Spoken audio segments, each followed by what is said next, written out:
are live. Thank you. Well, good morning, everyone. Thanks for coming to our Outcomes Indicators and Decision Making training. We have a packed agenda for the next 2 hours. Lots to talk about, which I'm very excited to do. We're going to start things off today with a brief overview of the training and its intended purpose from Senator Collmore, and then we'll dive into the content.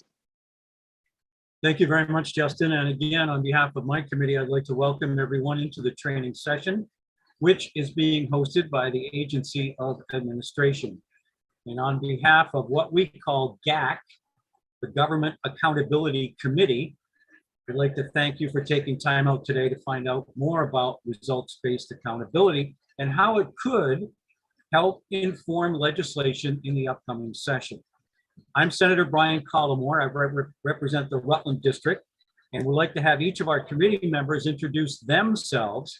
I serve as co-chair along with Representative Townsend, and I'll pass it along to her and then ask each of the other committee members to introduce themselves.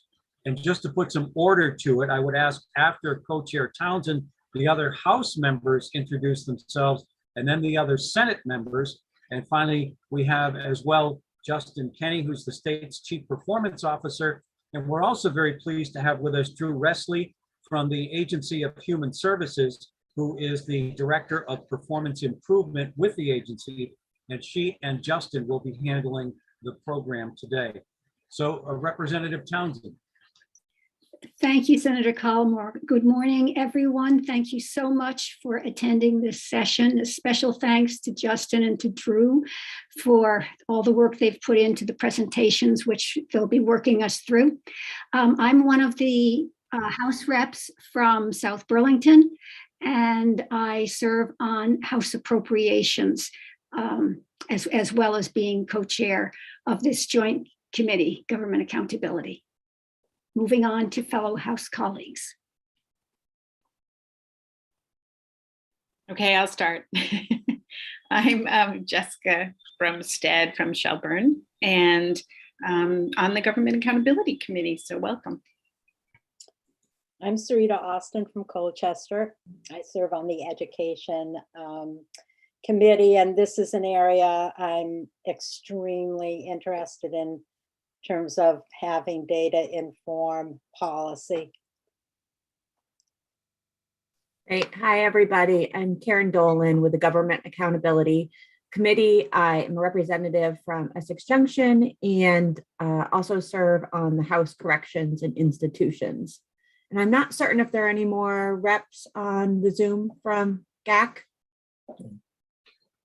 I don't think so. And I just realized that I think I'm the only senator that's here. Maybe so we're that will cut the introductions down quite a bit, which gives us more time for the training, which is great. So I just want to give you a brief overview of the committee. The GAC, or again, Government Accountability Committee, was created in 2008 to focus specifically on establishing a system of greater accountability and effectiveness in state government. GAC's charge is set forth in Title II. The statute requires that GAC recommend mechanisms for state government to be more forward-looking, strategic, and responsive to the long-term needs of Vermonters. And we have 10 outcomes, and underneath each outcome are indicators which show how well we're doing in reaching the outcome, which we consider our ultimate goal. GAC is a joint legislative committee. There are 8 members from both the House and Senate, 4 from each. And Justin Kenny, as the Chief Performance Officer, also serves on the committee as a non-voting member. The 10 outcomes we're going to get to later. Representative Dolan has agreed to go over those as we head into the body of our work this morning. So I think I'll leave it there, and I want to reintroduce, if I could, Drew Resley from the Agency of Human Services, and she will be, along with Justin, handling our training today. Drew? Thank you, and hello, everyone. Justin, thanks for moving the slides. So just want to give a shout out to the Government Accountability Committee, who now for several years, as Senator Collmore just outlined, has been paying a lot of attention to the question about what it would look like for the legislature to feel really confident in the practices that they employ, that you employ, to build a sense of shared accountability. This presentation that Justin and I have pulled together is pretty specifically within the context of your work and the tools and leverage points that you have at your disposal as legislators. And so we invite you to be creative with one another in thinking about what it would look like to really see some of these practices in action. So Justin, I'll just quickly run through the agenda. We're going to start with sort of accountability basics, what we're calling, which is basically a high-level overview of the results-based accountability framework, but in the context of your work. So really just focusing on some high-level concepts. Then we're going to dig in a little bit more to the Government Accountability Committee structure and role and the outcomes report. So that'll be an important component where Justin will help us understand what the outcomes report is and how we can better leverage it for data-driven policymaking. Then we're going to dive into data inquiry and analysis. Justin is going to really help us there unpack different ways of understanding data that's going to be presented to you in different formats. And I think that's going to help all of us, I think, dig into what it really looks like to use data and get comfortable with it. And then we're going to talk about accountability in action. So I'll lead us through some hopefully brief but powerful exercises where we can actually get creative, thinking about what it might look like for you to see some different types of inquiry and practices that employ use of data and thoughtfulness about planning and accountability in the legislative process. And then we'll close hopefully with some robust time, I hope, for questions and reflections.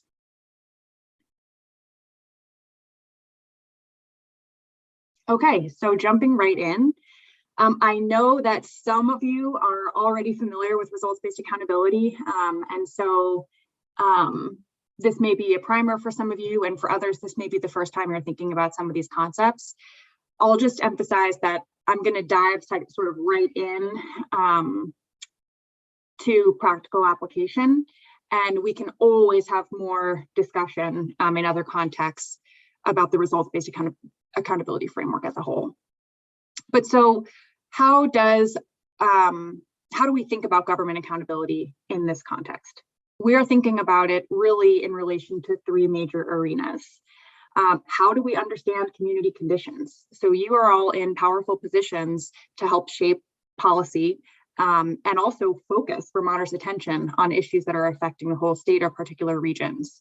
So understanding community conditions, how you actually learn about the diverse experiences of Vermonters, conditions of whole communities, and the natural environment is a key part of what we mean by government accountability. What are practices that help you learn about community conditions?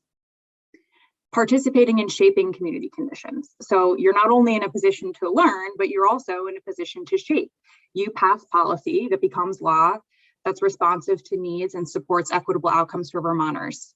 At least that's the goal. You also have a responsibility to understanding the way that the service delivery systems that the budgets that you pass actually support administration of are effective. So what are ways that you can actually understand the difference we're making through our various spheres of influence across government administration that are putting taxpayer dollars to work?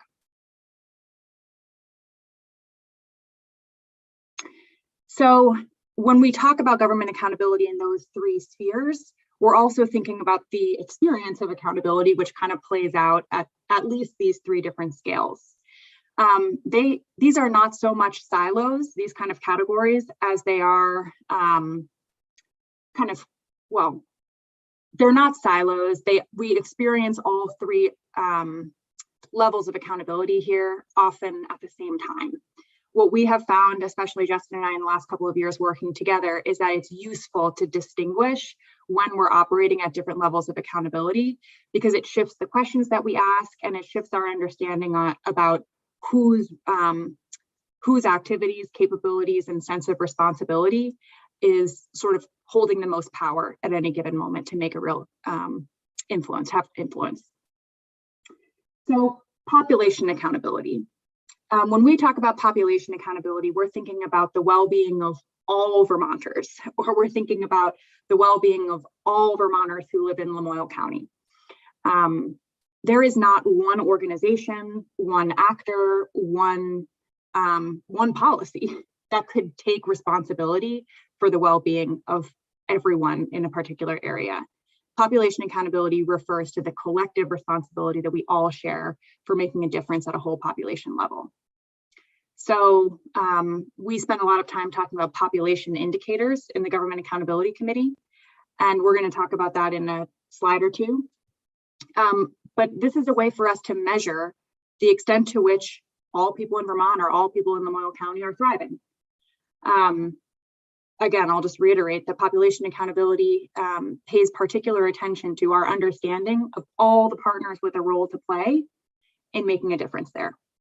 So even if we're looking at something like the crime rate, population accountability says this is not just the responsibility of the police department. This is not just the responsibility of, I don't know what, the prison system or the justice system, the courts. When we're talking about the crime rate, we're looking at how schools are involved. We're looking at the economy. We're looking at jobs. We're looking at public health. So population accountability refers to taking a broad view of the conditions affecting Vermonters and thinking about how we share responsibility for making a difference. Program accountability is about the particular set of responsibilities that individual actors take on in order to make a difference for whole population well-being through their work with a particular set of people, clients, we usually refer to them as. If we're looking not in the human services world, but in the environmental world, for example, we might not be talking about a specific set of clients, but we might be looking at a specific set of natural resources. We might be looking at a particular river program and its ability to have an impact on a particular waterway. So programs are about the sort of differentiated accountability that sits within a very particular sphere of influence. There's a closer relationship between the resources that can move in that sphere of influences and the impact that can be had from them. All of the work that we do in particular programmatic efforts, which again we'll dig into in a second, contribute to whole population well-being. There's a contribution relationship, not a linear relationship. So we could be in a housing crisis in Vermont with very effective housing programs. There's not a linear connection necessarily between the success of particular programs and the whole population condition. We look at them in the context of one another, but we have to understand what level of accountability we're working at, what questions we're asking and answering through our work, and what we can then learn about how to scale impact. And then process. So again, this is something that in the Governor Scott administration, we've spent a lot of time on across the state of Vermont executive branch is process. So within our ability to deliver programs is our ability to actually pay attention to how things get done. So not just what gets done, but how. And so there's also a level of accountability that are held by staff and that are held by individuals to make sure that the process of our work is having the impact that we want it to. Justin, please jump in if there's anything I'm missing or that you want to add. No, I guess the only thing I would add is that for the purposes of this training, we're going to focus at the population level, a little bit at the program level, but mostly at the population level, because that's really the responsibility of the legislature. Programs and processes are really the responsibility of more of the executive branch. And while the legislature intersects in programs, it usually doesn't intersect at the day-to-day process level where state employees are doing the work. So we're going to focus at those top two levels. Yes, thank you.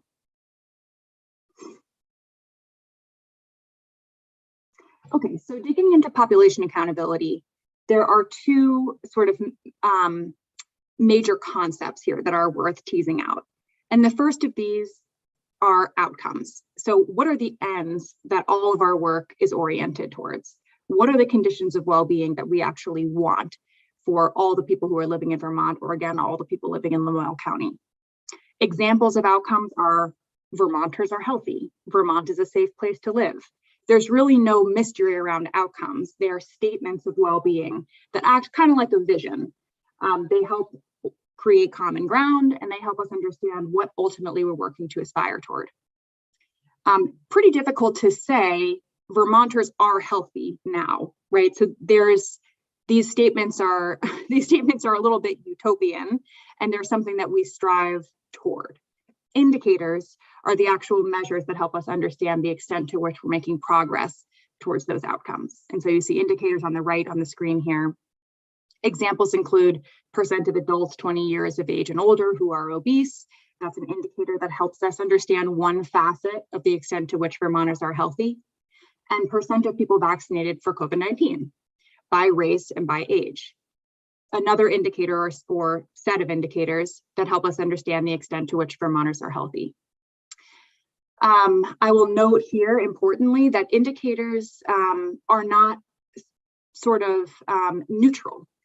Indicators are sometimes useful, sometimes not. Indicators help us unpack stories, but one indicator alone will never tell the whole story.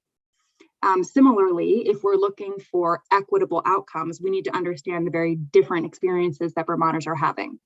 So being able to disaggregate data by race or by gender or by age is very important. And so we endeavor to do that in our work. Justin, maybe, yeah, good, okay. So population data exists. We just talked about that. That's an indicator when we're looking at the well-being of the whole population. Population data is useful to us when we want to understand context and the bigger picture of our work. And also when we want to make sure that policy that you're working out in the legislature is going to have a reaching impact. So looking at understanding context in bigger picture, population indicators help us actually create the frame or the intention of our legislative work. So if we see that,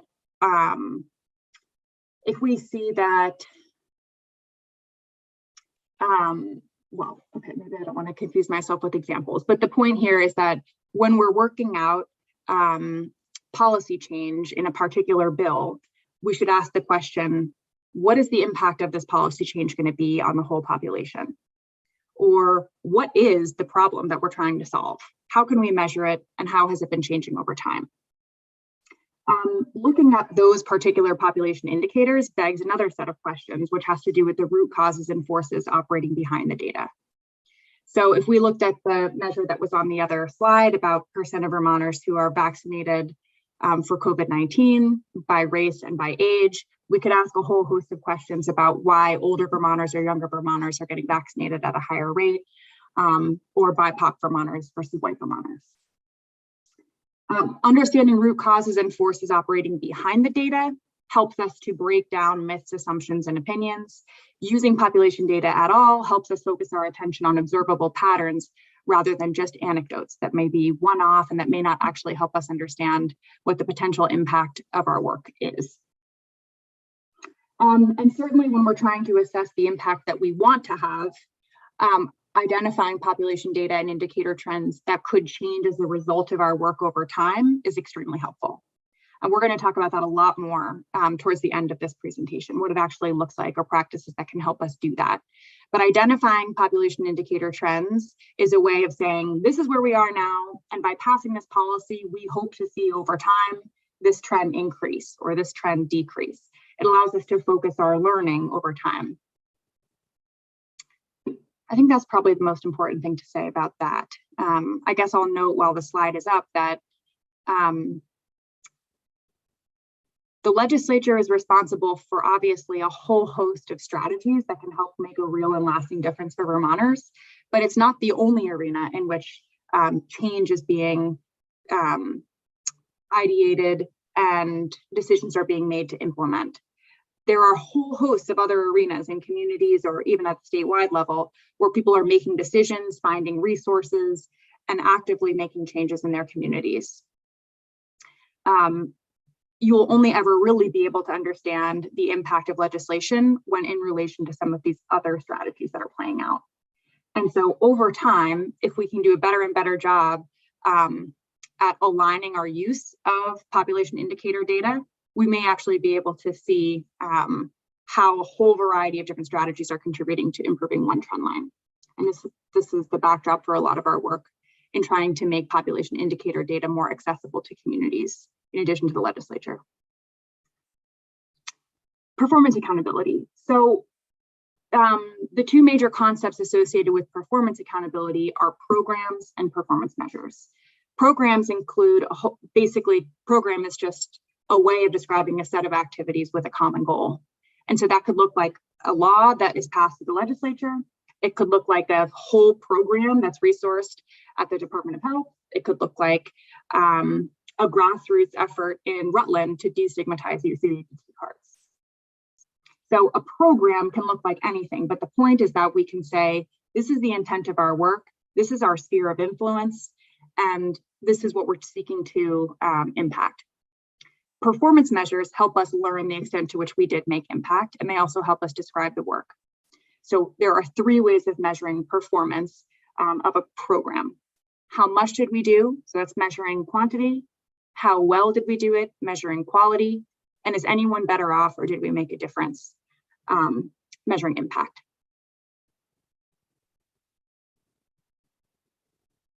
So when to use performance data. So Justin mentioned this before. For the purposes of our work with the Government Accountability Committee, we're really focused on population level data. That being said, a lot of the policy that's being passed through the legislative process is about, or in response to, particular programmatic efforts. And so it's important for you to have a sense of when to use performance data, when to look for performance data, or when to ask questions about performance data, so that you can assess or plan to understand the impacts of particular policy that's working out in that administrative section of government. So use performance data when you want to understand more about strategies and investments, and when you want particular policy or program design to have an impact on a specific client population or type of service. So I think I'll be redundant if I say any of these particular bullets on the screen. And we're going to hear from Representative Brumstead later about what this looks like in practice.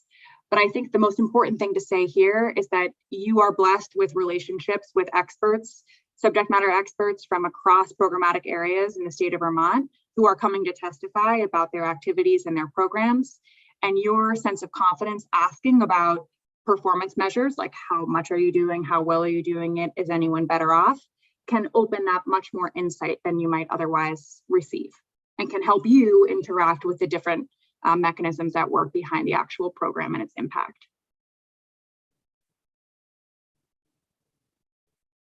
Yes, Representative Austin, we will definitely send the slides. So this is the whole picture, really, that results-based accountability allows us to see and work within. Above that yellow line is population accountability. So where we're thinking as a whole community, what do we want? What do we want for Vermonters? Indicators of well-being, how will we know the extent to which we're making progress towards those ends? And then everything beneath the yellow line is the realm of performance, where we're actually implementing activities, doing work, and learning about the impacts of that work that helps us understand and adjust course in the whole population level, world of policy setting and program design. So for those of you familiar with continuous improvement within an organization or within a program, you can think about results-based accountability as like a whole system process of continuous improvement, where the things that we invest in and actually participate in at the program level are contributing to our understanding about what could work to improve whole population well-being. The mechanism of actually asking and setting ourselves up to learn what we're really interested in is what's at play here.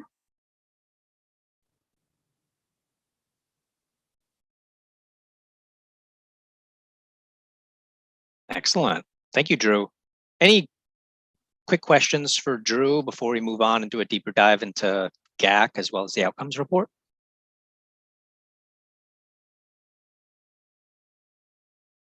Always available to talk more in depth about results-based accountability. So you can always follow up with me individually. Okay, excellent. So next up, Representative Dolan's going to walk us through GAC. Senator Collin provided a great overview. We're going to do, again, a little bit of a deeper dive on that and talk specifically about the outcomes report and how the two relate. Great, thank you. And thank you, Drew, for that overview of it. So happy to have you on board to be able to provide that piece of it. And I think I can cover the GAC background. And what I'm going to do is really build off of what Senator Callamore shared at the start and provide this introduction to GAC, also known as the Government Accountability Committee, and describe the role that the committee was created to fill in regards to all of this, what Drew just shared, data, accountability, and outcomes around our legislative efforts. So as a brand new member to this committee, this background is really freshly learned for me. So I'm happy to share my understanding with everyone here. And I also want to open it up to my other GAC colleagues on the Zoom to fill in any gaps as we go along or answer any questions at the end that I might not have the info for. So the establishment of GAC has been a journey, and we're going to take a few minutes to share its path of how it got to be where it is today. And as was shared earlier, GAC was established through statute in 2008, and it is a joint legislative committee that was really created as a mechanism to monitor the outcomes that the legislature, we as a body, work to achieve for Vermonters. And as was just explained in some of the earlier slides around data and population change, we want to make sure there are systems and measures in place to confirm if the specific actions we're taking as legislators are making a difference. And so GAC was created to establish an information pathway between the goals of the legislature and the programs of the administration. So basically confirming that there's a way to measure how effective our collective efforts are for Vermonters. So I think that takes us to, there we go. So that was the initial start. And then in 2010, 2014, the work went a bit further. And the Vermont legislature specifically identified the outcomes it wanted to achieve regarding the well-being of Vermonters. And there's a list now of outcomes that provides the framework for GAC to assess how well are we doing as a legislature to meet the needs of Vermonters. And GAC has the responsibility of ensuring the outcomes are relevant to the well-being of Vermonters, and that there really are sufficient indicators, as Drew kind of went over, that connection between you have outcomes and then you have indicators. So do we have the right outcomes, and do we have the right indicators to measure those outcomes to really tell us if we're meeting the outcome? So basically, we're trying to ensure that Vermont has an accurate report or story on the well-being for Vermonters so that we can then adjust our legislation as needed. And really a key step in making all of this happen is having a training like this today, because if we as legislators don't really understand this process and we don't know what the outcomes are and what the indicators are, it really is going to be hard for us to continue to make informed decisions that will impact those outcomes. So that's what the goal is today, is for us to really get oriented to what are the outcomes that the legislature has set out to achieve for the well-being of Vermonters. How can we look at the indicators to see how we're doing? And then how does that inform our legislative decisions? So on this slide that's there, these are the current outcomes that are listed in statute. And this, what's right here in front of you, is a simple list. But in a few moments, Justin is going to take us into an interactive web page that all of us can access, the public can access, and it's where we can dive deeper and really understand these more. And today's main goal is to really orient us to these outcomes and the data indicators. And I will say it's tempting to want to pick these apart and wordsmith things and change them. And we can certainly make time to do that at some point. But today's goal really is to just understand these are the outcomes that exist now and the indicators. And if you have feedback and thoughts, again, we're happy to create that opportunity or reach out to any of the GAC committee members, because that is also a role that we have, is looking at, are these the right outcomes? Are these the right indicators? What more needs to be done? So I think I did skip ahead a little bit and kind of oh no, I didn't. This is an example of for a specific outcome, Vermonters are healthy. That's the outcome we're trying to achieve. Below it are the specific indicators that are listed in the report to tell us how well are we doing in achieving that outcome. And this again is a place where GAC has a role to make sure we are choosing the correct indicators. Because as you can imagine, there's hundreds that we could have, hundreds of data points that we could use. And is trying to find that balance of what tells a comprehensive story, but also isn't exhaustive, that, you know, nobody's going to use it, nobody's going to reference it. So we're trying to find that balance to make it an accessible and digestible tool.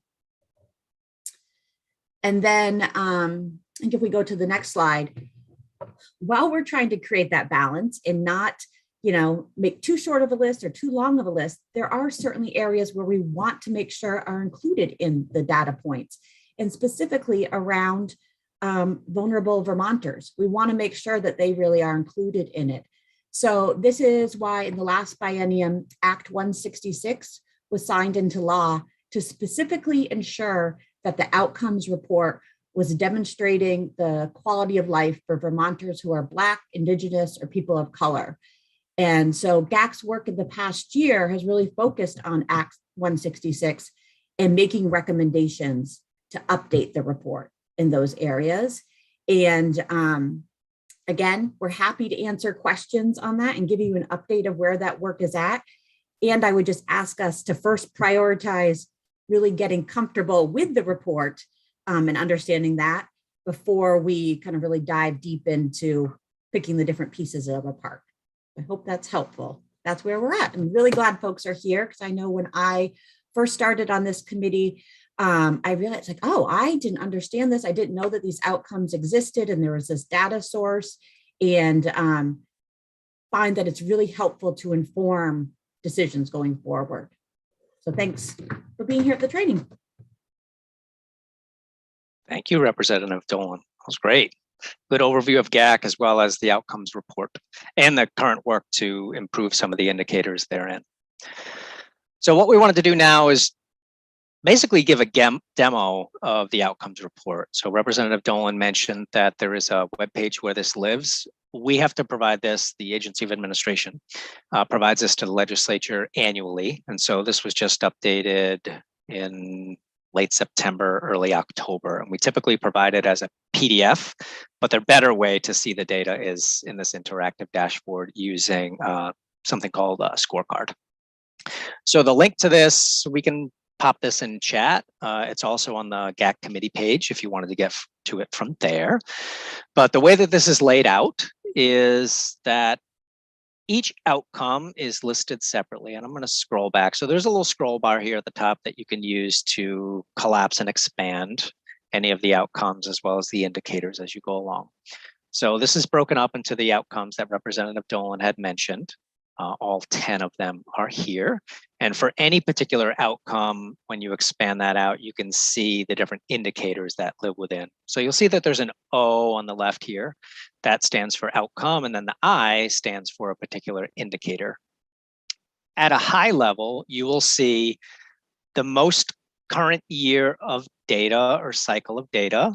You'll see the most current value. And then on the right-hand side, you're going to see an arrow that's either neutral, so going left to right, or going up or going down, and then a color associated with that.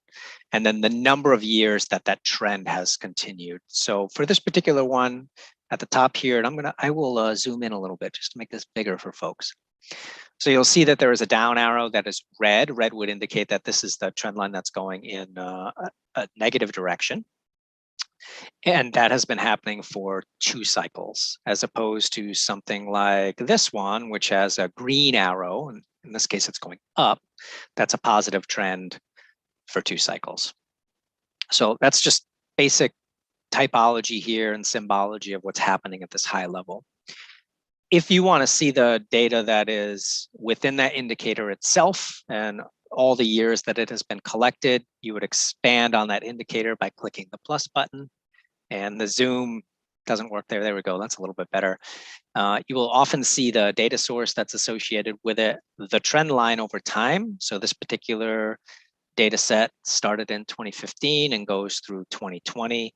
You'll see all the different cycles of data here and their trend line over time. And you can mouse over and see any of these particular data points and what their values were. In some places, you will see that there is a story behind the curve, and it depends on which agency is providing the data. So an agency like Agency of Human Services is very steeped in results-based accountability, and they use scorecard on a regular basis, where our other agencies and departments do not. And so for the majority of the Agency of Human Services data points, you're going to see that there's a story behind the curve that tells you something about why the trend line is the way that it is. You might also see, you'll see a couple buttons here, a list of partners that are involved in contributing to positive impacts against this indicator, a story about what works. So what are the potential avenues for making improvements here, and what are some strategies? So each of these is going to have a different amount of data depending on the agency that provided it. You also have an option at the top here to export any of the data as a PDF. So if you wanted to look at something in particular, you would click that button, export it as a PDF. It will export it based on what is the visible range of data. So right now it would export pretty much exactly what is being seen here with this outcome and this data. One other thing I'll note on this, because it's fairly simple to use, it's mostly just clicking around and looking at the data sets, is if you click on the actual indicator name itself, that will open it up into a new page that gives you an expanded view of the data. There's the story behind the curve here, and you'll see that these are not filled out. And what's nice here is you can look at the data on different timescales. So if you wanted to see what the trend line was between these two cycles, you could do that, and you can disclude some of the early data if you want to see that, just to get a sense of what the trend is looking like for that particular point in time. So you have a little more options here when you actually click on the indicator of data. You also have the option of looking at these in two formats. One would be as a line, and one would be as a bar. And we're going to talk about data visualization a little bit next in the data inquiry and analysis section.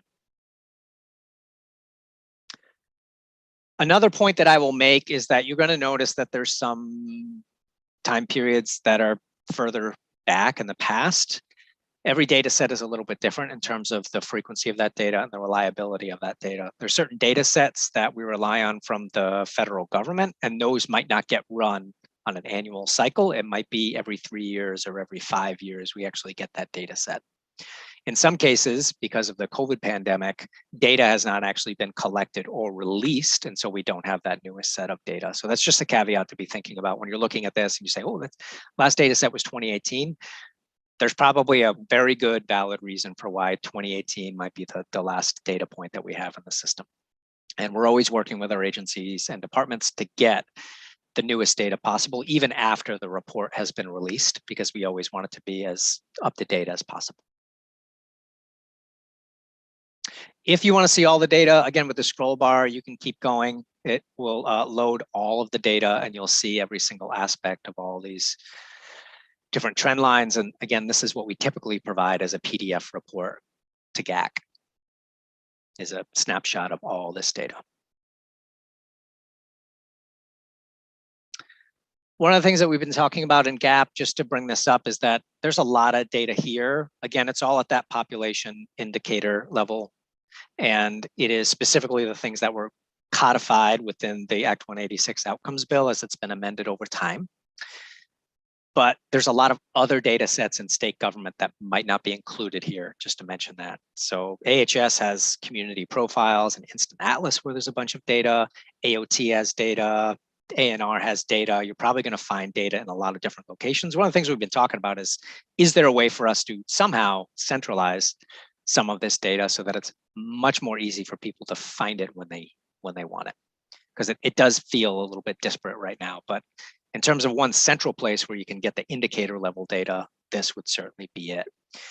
Representative Dolan had also mentioned some of the future work of the committee. We're going to be looking at including potentially some disaggregations of this data, looking at race, and gender, and age. We're also looking at other indicators that might be added to this data set that might tell us more of a complete picture of how these outcomes are actually progressing over time and whether we're successful or not in achieving them.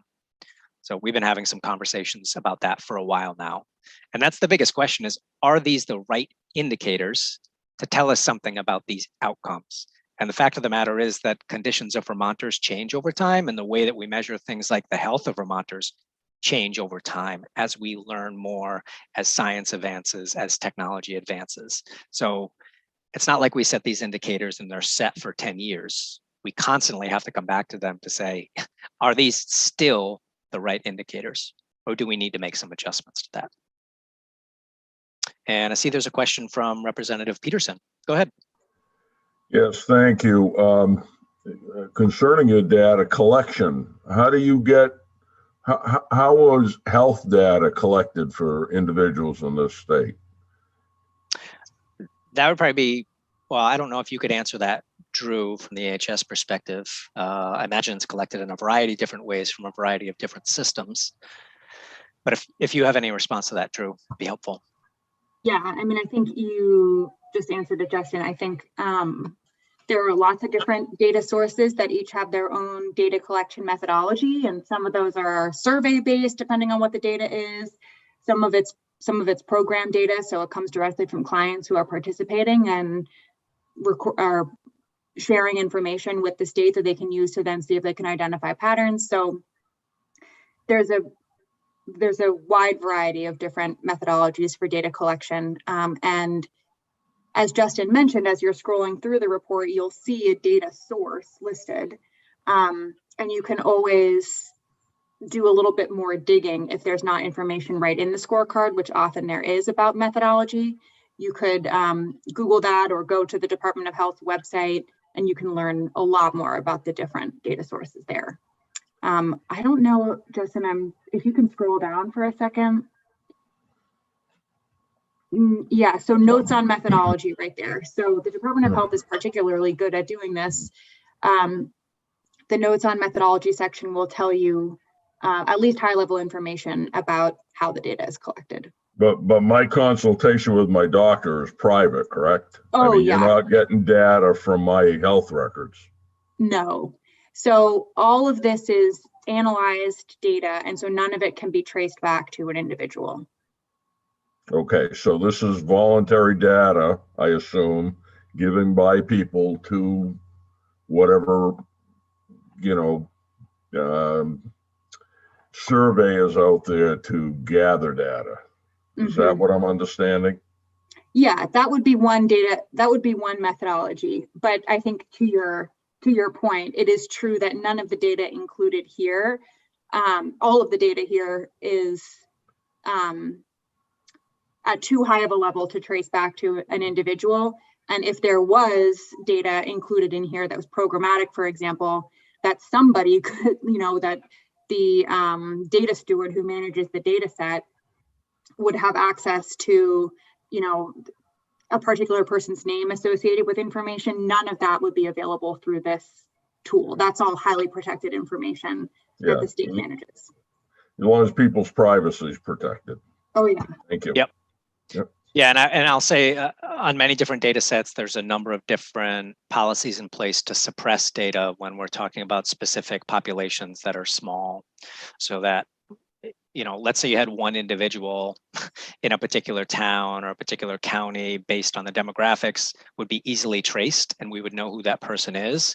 That type of data would be suppressed under a certain level. So it might be 10, it might be 15 individuals. So you'd never be able to find out who those people were. That happens at TAC, that happens at VDH, it happens in a lot of different places. Okay, well, this stuff is a little bit at the forefront right now with vaccination and COVID levels. So I just wanted to be clear how that was gathered. Thank you. Yes, great question.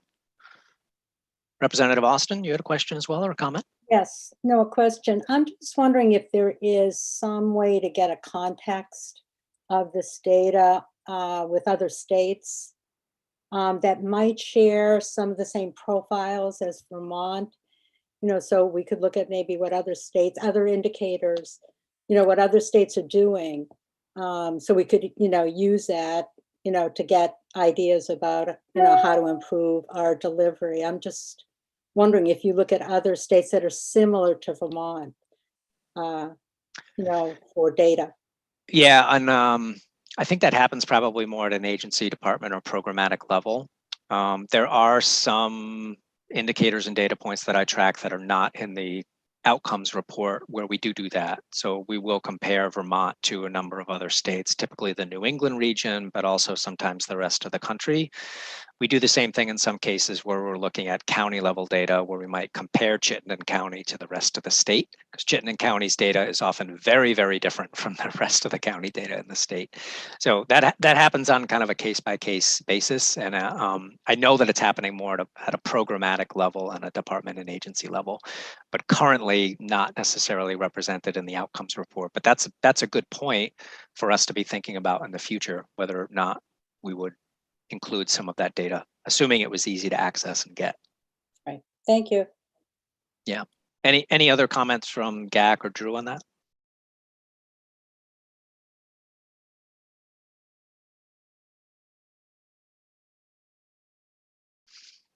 Okay. Perfect. Great comments and questions. So that's an overview of the outcomes report. We certainly encourage people to use it as much as you possibly can. The thing that probably makes me cry is when we collect really good data and we put it out there and it's not being used. So we do spend a lot of time and put a lot of energy into producing the outcomes report and to get that data out there. And so we want people to use it as much as possible. So it's there, easy to access, and at any point in time, you can pull up the information and take a look at it. It doesn't take the place of more frequent data that you might request in a particular committee meeting, right? That's data that's very specific to a particular topic, but at least at a high level, it's giving you a sense of what's happening across the Vermont landscape and what's happening for Vermonters across the Vermont landscape.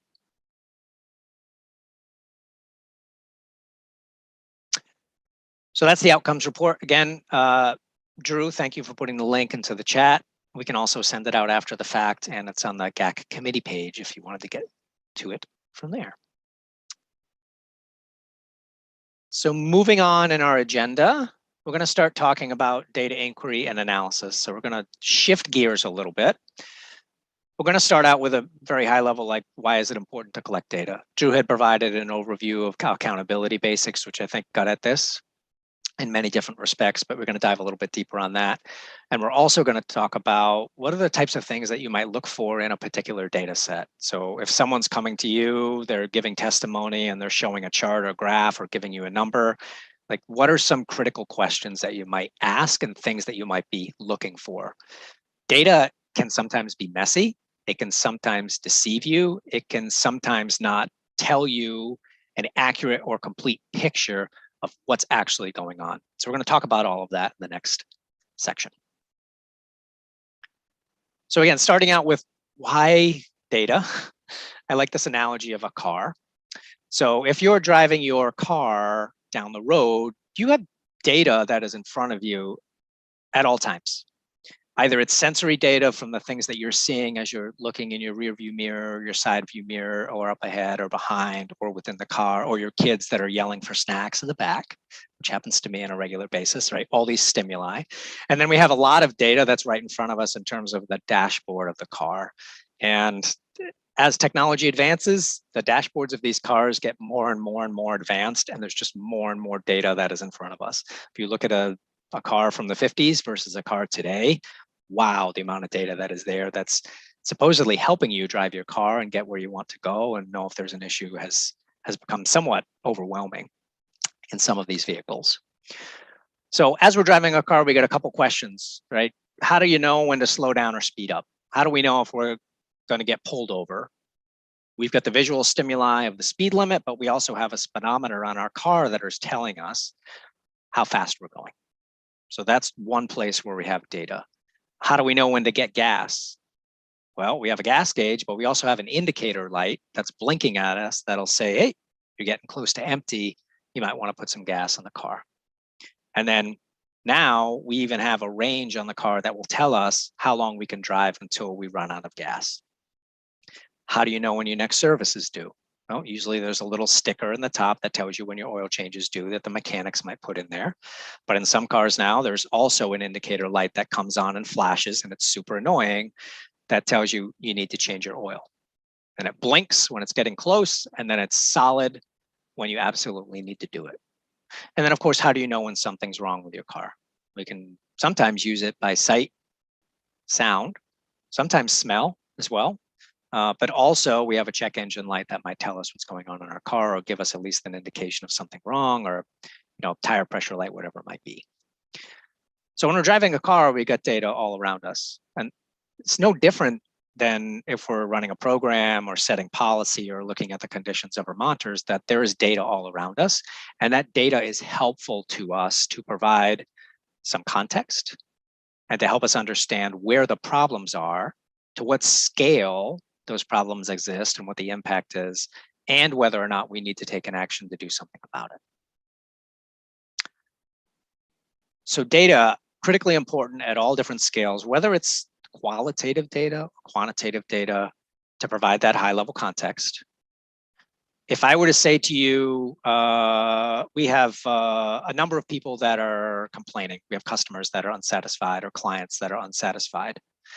And I said, well, it was 1 out of 4,000. That would set one set of context for you, pretty small percentage. But if I tell you it's 2,000 out of 4,000, that's a totally different context. One of those is more severe of an issue and something we probably want to address than the other, right? So having that data is really important for setting that context and letting us know, gosh, how big is this problem or issue that we're trying to resolve? Data also creates a really great opportunity for detailed analysis. So like the indicator data, every time I look at those indicators, I have deeper questions. I want to dive into the data sets and see what is actually making up that. So when we have data, it generally will force us to inquire and to ask lots of questions that help us better understand what's happening. Data also provides a somewhat objective view into what's happening. I say objective there, and because we're going to get into this, depending on how the data is formatted, depending on the quality of the data and the frequency that the data is collected, it might tell you a story that, again, might not necessarily be accurate. But in general, good data at the right scale, the right frequency, and the right relevancy tells us something about what's going on. Data also allows us to establish and set baselines so we can see trends over time. So we're not just looking at a point-to-point situation where it feels like we're firefighting. When we have baselines, we'll talk about those in a little bit, we have an opportunity to see how has this been trending over time and not just take this particular cycle, which might be out of sync with the rest of the trend line, and we expect it to continue to go in the right direction moving forward, or the wrong direction, depending on how it might be. And also in my work, Chief Performance Officer, I'm interested in improvement of state government. I need data to tell me whether or not we're being successful. As we're implementing change, as we are setting policy, passing laws, how do we know whether or not those things, which have some sort of purpose and intent, are actually achieving what we want them to achieve? So if we're making an improvement to a permit process and we're trying to reduce permitting times, I would want to measure those permit process times. If we spend a lot of energy and time and resources making changes to the process, did we go from 60 days down to 45 days? Or are we still at 60 days? I would want to know, like, what is the result of that investment that we've made? So data tells us whether or not we're successful. And I like to say that data should always drive insights, which then drive action. If we're collecting data and it's not giving us any insights and we don't have any questions about it, then there's a question there on whether or not it's the right data. We should always be using data to drive insights and then action. So we want to take action on the things that we're seeing. So that's why we collect data. And as Drew had mentioned, there's 3 different scales: population, program, and process. We want to have data at all of those different scales because the accountability at all of those different scales matters. And the things that we see that happen at the process level have, like a butterfly effect, all the way up the chain to the population level. So we can't just look at one in absence of the other. We often have to see how they're all connected. So that's why data. In terms of using data and things to watch out for, As we're looking at data, always helpful, and I just mentioned this a minute ago, to have some sort of baseline that's been established so we can see trends over time. We like to say that 2 points do not make a trend line. It's helpful to have 3 or more points of data so we can see how things have been happening over time. Depending on your data set, you might be looking at weekly data, monthly data, yearly data, or decades of data. It's going to depend, but at a minimum, you got to have at least 3 points of data that you're looking at. So baselines help us establish what's happening today and what has happened in the past, so we can see the historical trend. And it helps us know whether things are getting better or they're getting worse. So it gives us a lot of information about a current condition, and it helps us understand what has happened over time.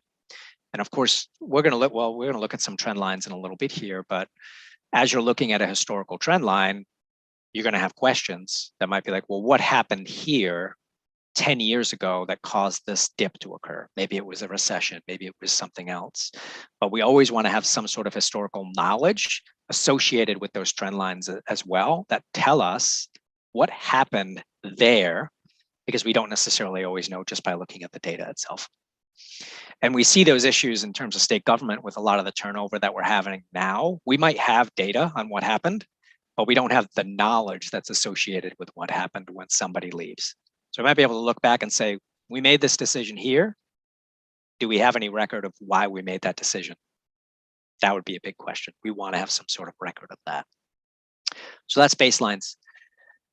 We can also establish forecasts, and I'm sure the economists provide a lot of forecasts on what's going to be happening in the future, right? There's a science to it. It's a bit of a hypothesis or an educated guess on what's going on.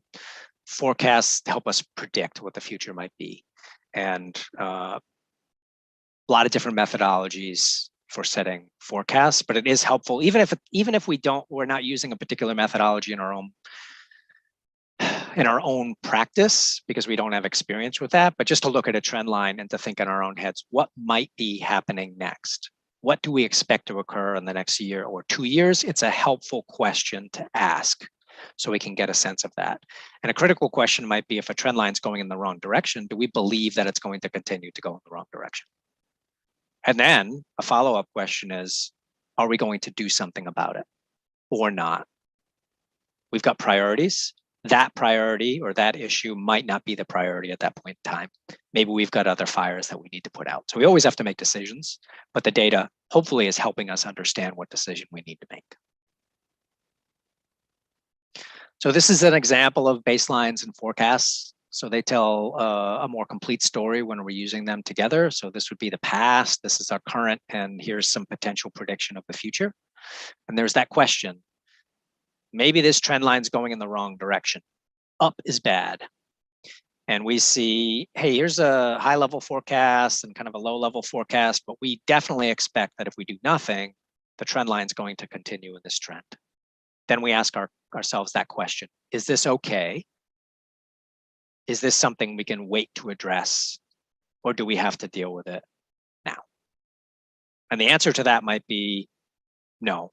And maybe a critical threshold is up here somewhere, and we haven't reached that yet. And it's something we can wait on, because we don't have to respond to every trend line that we see, right? But we do need to ask those questions. So baselines and forecasts help us to do that and definitely tell a more complete story. If we make the decision that we want to do something, maybe we'll do something like a turn the curve, where we actually put in some energy, have a conversation, and come up with a plan, a strategy, a policy, a legislative change to do something about this. Then we would certainly want to, again, track the data so we can see what actually happened in the future when we've implemented that change.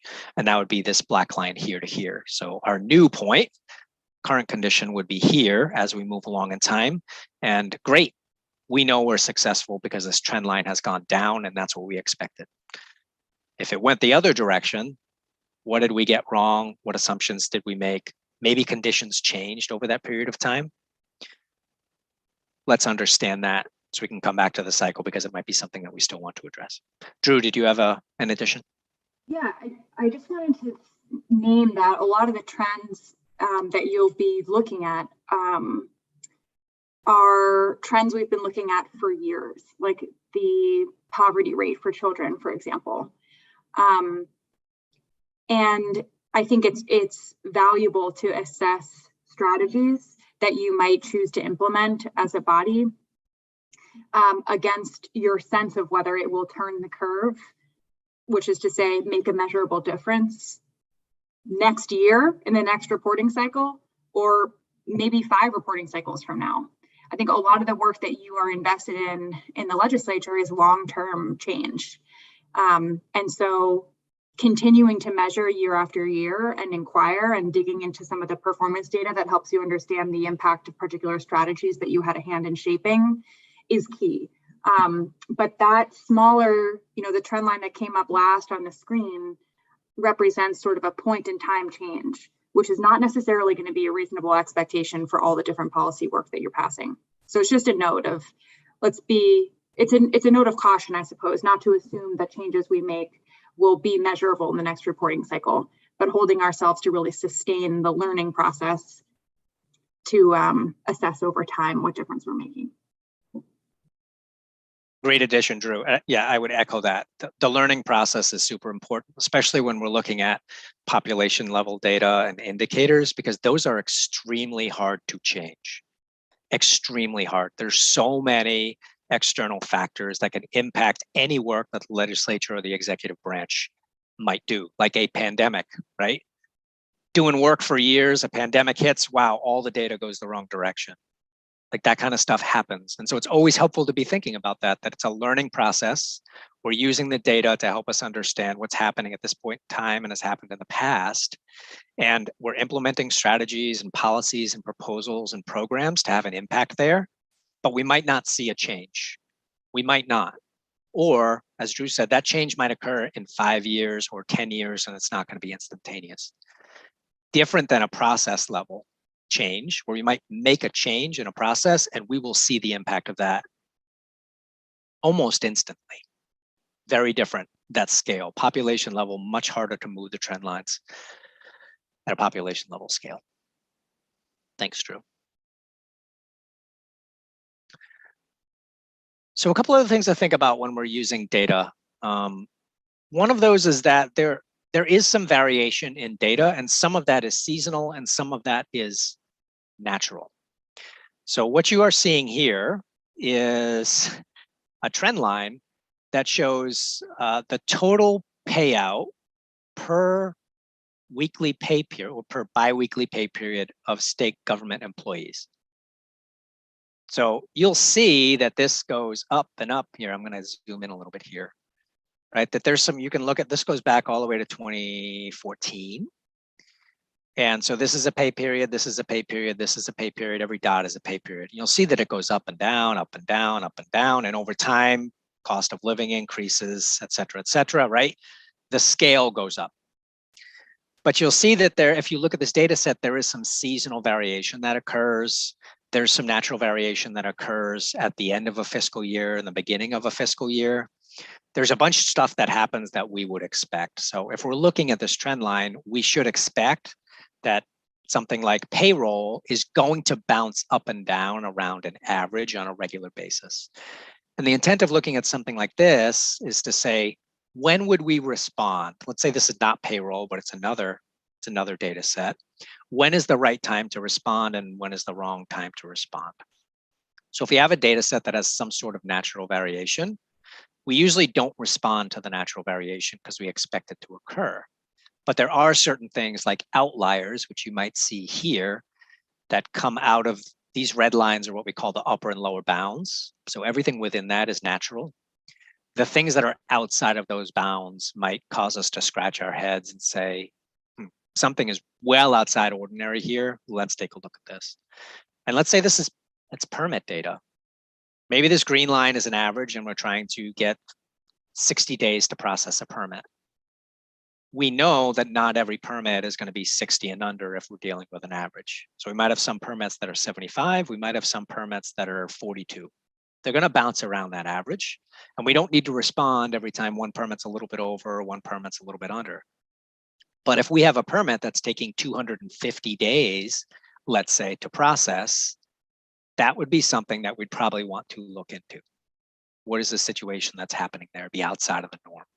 So that's really the intent of this slide, and it's just to be thinking about that in your own work. You're looking at data, and often people are bringing data to you. You can always ask about what is kind of the variation of that data over time, especially when someone is giving you something like an average. We'll talk about this later, because averages take into consideration all of those outliers. And if you have very large outliers in your data set, your average is not necessarily really going to be representative of what's typically happening. And we'll get to that in a minute. So lots of variation in data. It is to be expected. The trick is what's natural and what's unnatural, and when should we respond? You're also going to see a lot of data aggregation. You're going to get thrown sums, totals, averages, medians, mins, maxes, and sometimes counts and distinct counts. And it's always helpful to understand what is going on when these aggregations are being brought to you, what is being included and what is being excluded. The two at the bottom, count and distinct count, are very interesting. Let's say I run a training and I'm counting the number of people that participate. Let's say it's 15. All of you participate. And I run another training and many of you participate in that. And then I run another training and a couple of you participate in that. I could give you a count of number of people trained that is just adding up all of the trainings together. Or I could give you a distinct count that tells me Senator Collmore, count him as one, even though he showed up for 3 trainings. It's different data. If I'm doing a unique count or a distinct count, I'm counting an individual once across all of my trainings, or if I'm just counting the number of people that sat in a seat. So you always need to be looking for that when someone is giving you a count. Is it a distinct count, an unduplicated count, or is it just a total count? For my training numbers, I'm typically providing up the chain unique counts. So how many unique employees have participated in my training, regardless of whether they took 14 trainings or 1 training, I'm going to count them as 1, as an example. The other thing which I just mentioned in relation to averages is that, again, averages include all the different outliers that might be in the data set. And sometimes it's better to use something like a median, which would be the middle number in the data set. So take a look at these numbers on the right. See if anyone can do some quick math here. Post it into chat if you can. What is the average of those 5 numbers on the right?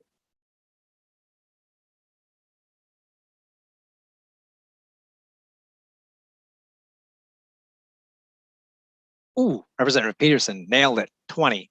So I made it fairly easy. It's 100 in total, divided by 5 would be 20. Okay, so that would be the average. What is the median of that data set?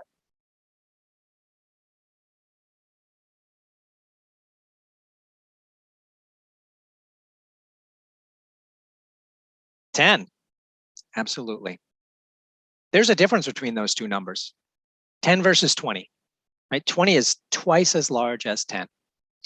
And so that average number is taken into account the outlier of the 47 as well as the 1. We could have an outlier there of 100, and that average would skyrocket up. But what is more typical of the experience would be 10. So if we're looking at wait times at the DMV, 10 minutes is different than 20 minutes. That's a very different experience. So averages, it's an easy calculation to make. A lot of the data that you're going to get is an average.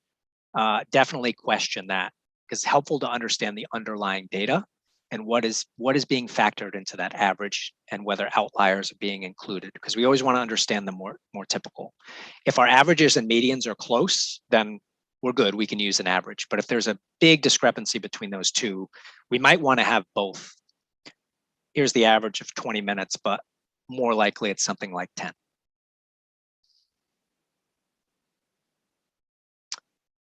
The other piece to think about is data visualization. I do a lot of work with data in the performance office, and any chance I get, I try to visualize that data, because visual data tells a different story than just one number or even just a table of numbers. The human mind can process visual information much easier than reading text or reading numbers.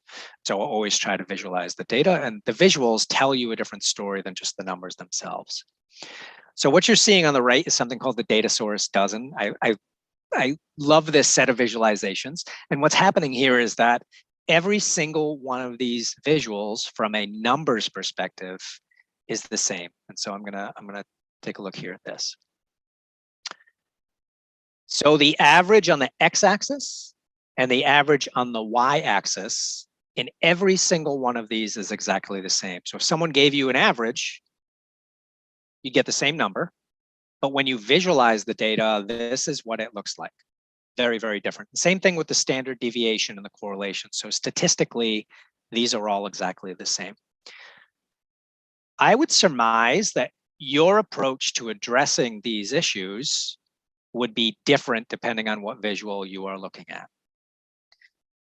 This pattern versus this pattern versus this pattern or this pattern, I would propose different solutions to each of those because there's different things going on there.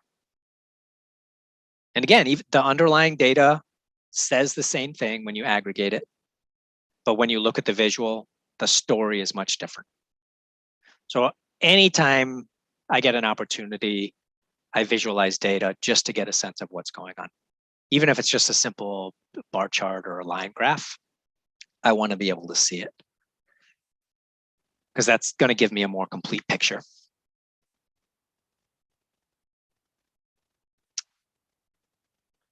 The trouble with visuals is that they can trick and deceive. And I don't want to say that in terms of it being a nefarious thing, but it just happens. Take a look at the chart on the left, the bar chart on the left, and take a look at the bar chart on the right.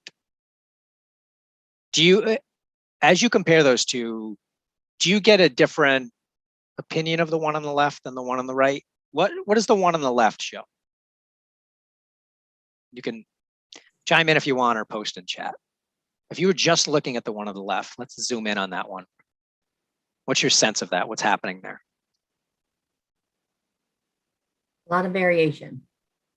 All right, we got a lot of variation. That's good. What else in terms of trend line over time? But with improvement. You're seeing some improvement, right? Yeah. Yeah, and it looks like pretty good improvement. Like trend line's going way up. And different percentages are used. Yeah. So that, yeah, so we got a scaling thing going on here where generally humans expect scales to start at 0. In this case, the scale is starting at 70 and goes up to 84%. And you might miss that because the data is like, oh, I'm looking at the bars. You might miss it. If we look at this, this is the same data set. Exactly same. This scale starts at 0 and goes to 100%. And the trend line that you're seeing here is not as pronounced. So I can take the exact same data and change the scaling and the visual, and I can tell one story or another story. This looks like improvement, but it looks fairly marginal improvement. I mean, it's gone up over time, but the line, if we put a trend line here, would maybe be fairly flat versus this one where the line would be up. And again, from someone that is looking at these charts and reading them, it's going to tell you a different story. It's going to push your thinking in one direction versus another direction, depending on how we visualize the data. So that's just another thing to be thinking about. What's the scaling of your data and the visuals? And as you're reading, articles online or in newspapers or seeing charts and graphs anywhere, try to look for these scaling issues. You're going to see them, like especially with marketers. They're going to do stuff like this to force you to think one thing versus another. Easy to deceive with data. Another thing to think about is data quality. Lots of questions we can ask ourselves. Is the data accurate? How is it collected? Is it manually or is it done by a system? Is the data reliable? Can we count on it? Is the data complete? Are we missing particular aspects? Is the data relevant? That's an important one, the particular topic that we're talking about or the issue at hand. And is the data timely? Are we looking at data from 10 years ago, or are we looking at data from last week? That matters. On the right, you will see an example of a data set that has some quality issues. So this is one of the data sets that I use in my training, because this is a perfect opportunity to talk about data quality. This is information that is manually inputted. It's not someone selecting a drop-down menu of the towns within Vermont, which would be the preference, because you can't make a mistake unless you select the wrong town. So this is the data set that I'm like, hey, it'd be really great to take a look at geographic distribution across Vermont. And this is what's called the vendor payment data set. But very hard to do because we have a Burlington without an I. And if you look at South Burlington, S Burlington, S dot Burlington, SO Burlington, SO dot Burlington, and South Burlington. Makes it very, very difficult to do a geographic distribution when we have a town list that is this variable. It's a lot of work, a tremendous amount of work to fix this, to get it so we could actually see what's happening across the Vermont landscape. So just an example of data quality issues that play out in data of all types. Like, I don't think I've seen a data set yet that didn't have some sort of quality issue or something that needed to be adjusted for. All of these are questions that are important to ask when you're looking at data, because sometimes it is not totally complete, or sometimes it's not frequent enough. It's not timely enough for what you need. So we're going to do a quick data exercise here. We had hoped to do it in breakout rooms. We didn't have that option, unfortunately, but we'll just do it as a large group. I'm going to pose a couple questions to you. So I want you to take into consideration everything that we've talked about related to data inquiry and analysis. We're going to look at maybe one or two of these trend lines. And I want to get your thoughts on these. So these are trend lines from the outcomes report itself. So let's look at this one. Okay, so net change in business establishments. So from your perspective, what does this trend line show over time?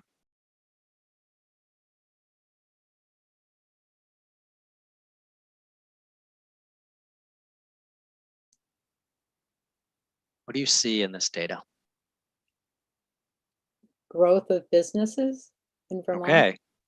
Yep. If we look at the total and we were to just plot a line from this line to this one, we would see that there has been growth, right? We see that there was a definite downtick in 2018, right? So it was going well, it went down. That would certainly be a question, because that's a big drop from 480 to 136. So what happened in 2018 that caused that? And then we see that, oh, good, okay, it's at least coming back up again. So external factors might have changed. Was there any policy that we put in place to deal with this? Who knows, maybe. And it seems like something happened here. If we were just looking at 2017 to 2018, and we excluded the left hand and the right hand side, that would certainly tell us a different story. We'd just be looking at 2 points of data, which sometimes happens. We might say, oh, we had a really big drop. That's helpful to see the larger context. What do you think is going to happen in the future with this trend line based on what you're seeing and what you know about current conditions? What's your forecast? Continued increase. Well, does Okay, the we think there's going to be a continued increase. Does the 2020 also take into account COVID, the beginning of COVID? That would be a great question, wouldn't it? Because if it doesn't, then it may be a very steep drop. But I don't know what the year is of 2020 on this. Is it the calendar year? Those are questions that we would ask. Okay. Yeah. Right. You would want to know more about this, given each of our experiences. Yeah. Is COVID included in this data point or not? Because if it's not included, then we might expect that it's going to go down before it goes back up again. Yeah. But we also know that there's a lot of people that are leaving their jobs and starting their own businesses as well. So there's like, right? Many different factors that might impact what we're expecting to see moving forward in the future. I'd Based on also what- like to see a longer time. I'd like to see a longer time frame of this. This is still relatively short. What, 6 years? I mean, Yeah. I'd like to see what happened before. Yeah, so and it'd be nice to see, recession back. Let's go back maybe to 2000 to see how this has been trending over Right, time. right. Excellent. What do you think about the accuracy and quality of the data based on it coming from the U.S. Bureau of Labor Statistics? You feel like it's pretty accurate? Yes. Probably. It's a good data source. Yes. Generally, federal government provides good data, right? For sure. So lots of questions we could ask. Excellent. Take a look at another one, just really quickly, because I want to get to Drew's section as well. So this is the percent change in public transit ridership year over year. What are your thoughts on this one?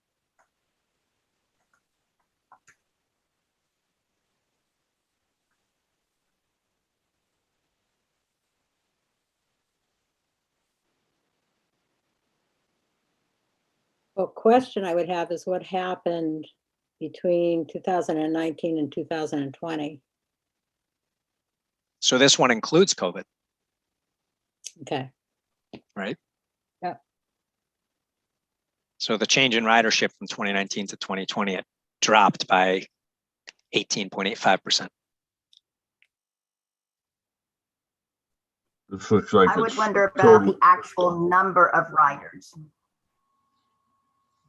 Yeah, actual number of riders might be a better thing to show. For me, this is confusing.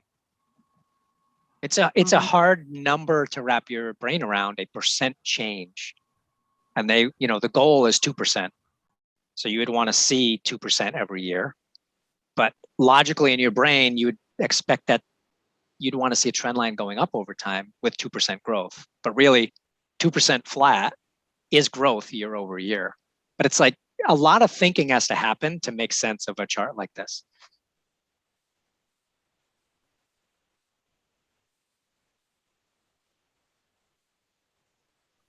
So I would love to spend more time looking at some other trend lines, but I think it makes sense to move on. But I just wanted to, pull out at least a couple of the indicators that are in the outcomes report and start to have a conversation about the types of questions that we would ask when we're looking at this data.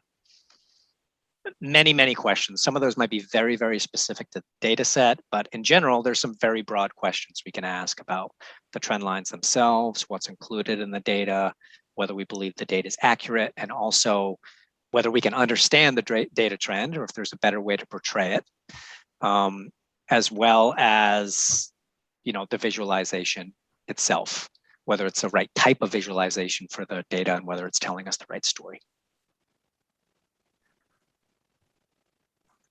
So that's my section on data inquiry and analysis. And I'm going to turn it back over to Drew, I believe, to talk about accountability and action. Great. Thank you, Justin. That was awesome. And I'll pull back up the slides. Okay. And Justin, will you be able to also pull up 2 of those worksheets?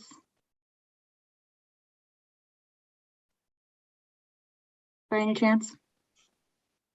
You want me to pull them up or? Yes, as exercises, we'll leave the PowerPoint to go look at the data and inquiry guide and the legend intent guide. Yep. Okay. I got to see if I can actually add those to the meeting, but you continue. I might not be able to. Oh, okay. Yeah. Okay. Well, we'll do our best then. So Justin just helped us dig into honestly the experience of what it looks like to see trend lines and be confronted with the opportunity to dig deeper, but also orienting to how to even look at it in the first place. So those are super helpful skill sets that we can keep developing over time together. But we're now going to talk about accountability in action. So to start, I'd love for you to just look at this image on the screen, and I'm going to invite you to share. I'm just going to pull up my own notes behind the scenes here. I'm going to invite you to share what comes to mind. So just take a minute, and then you can please take yourselves off mute for this whole section because it's going to be pretty interactive. And you can just chime in out loud whenever something strikes you. So what comes to mind when you look at this? Inequity. Yeah, unfairness. Inequity, unfairness. He doesn't, How about he doesn't see gloating? the bigger picture. What was that about the bigger picture? He doesn't see the bigger picture. Mm-hmm. Chittenden County versus the rest of the state. All right, fair enough. Chittenden County versus the rest of the state. What else? They're not helping. They can be Yeah. helping. They don't realize if they don't do a good job at the other end, they're going down too. Mm-hmm. So what questions would you have for these people? Why? Why aren't you participating? Mm-hmm. What else? How are they not connecting the dots? Mm-hmm. Somehow the workers are keeping those two alive and dry. Mm-hmm. So what motivation would they have to do anything?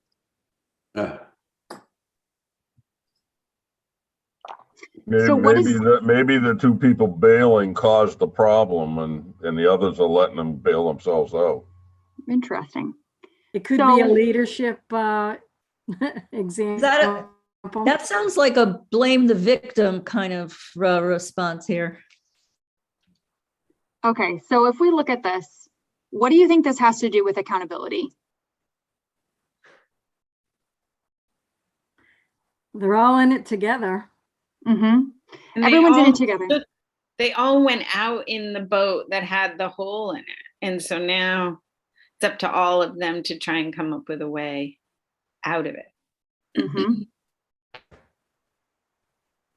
So what I'm hearing from Representative Brumstead is this is a picture of shared accountability.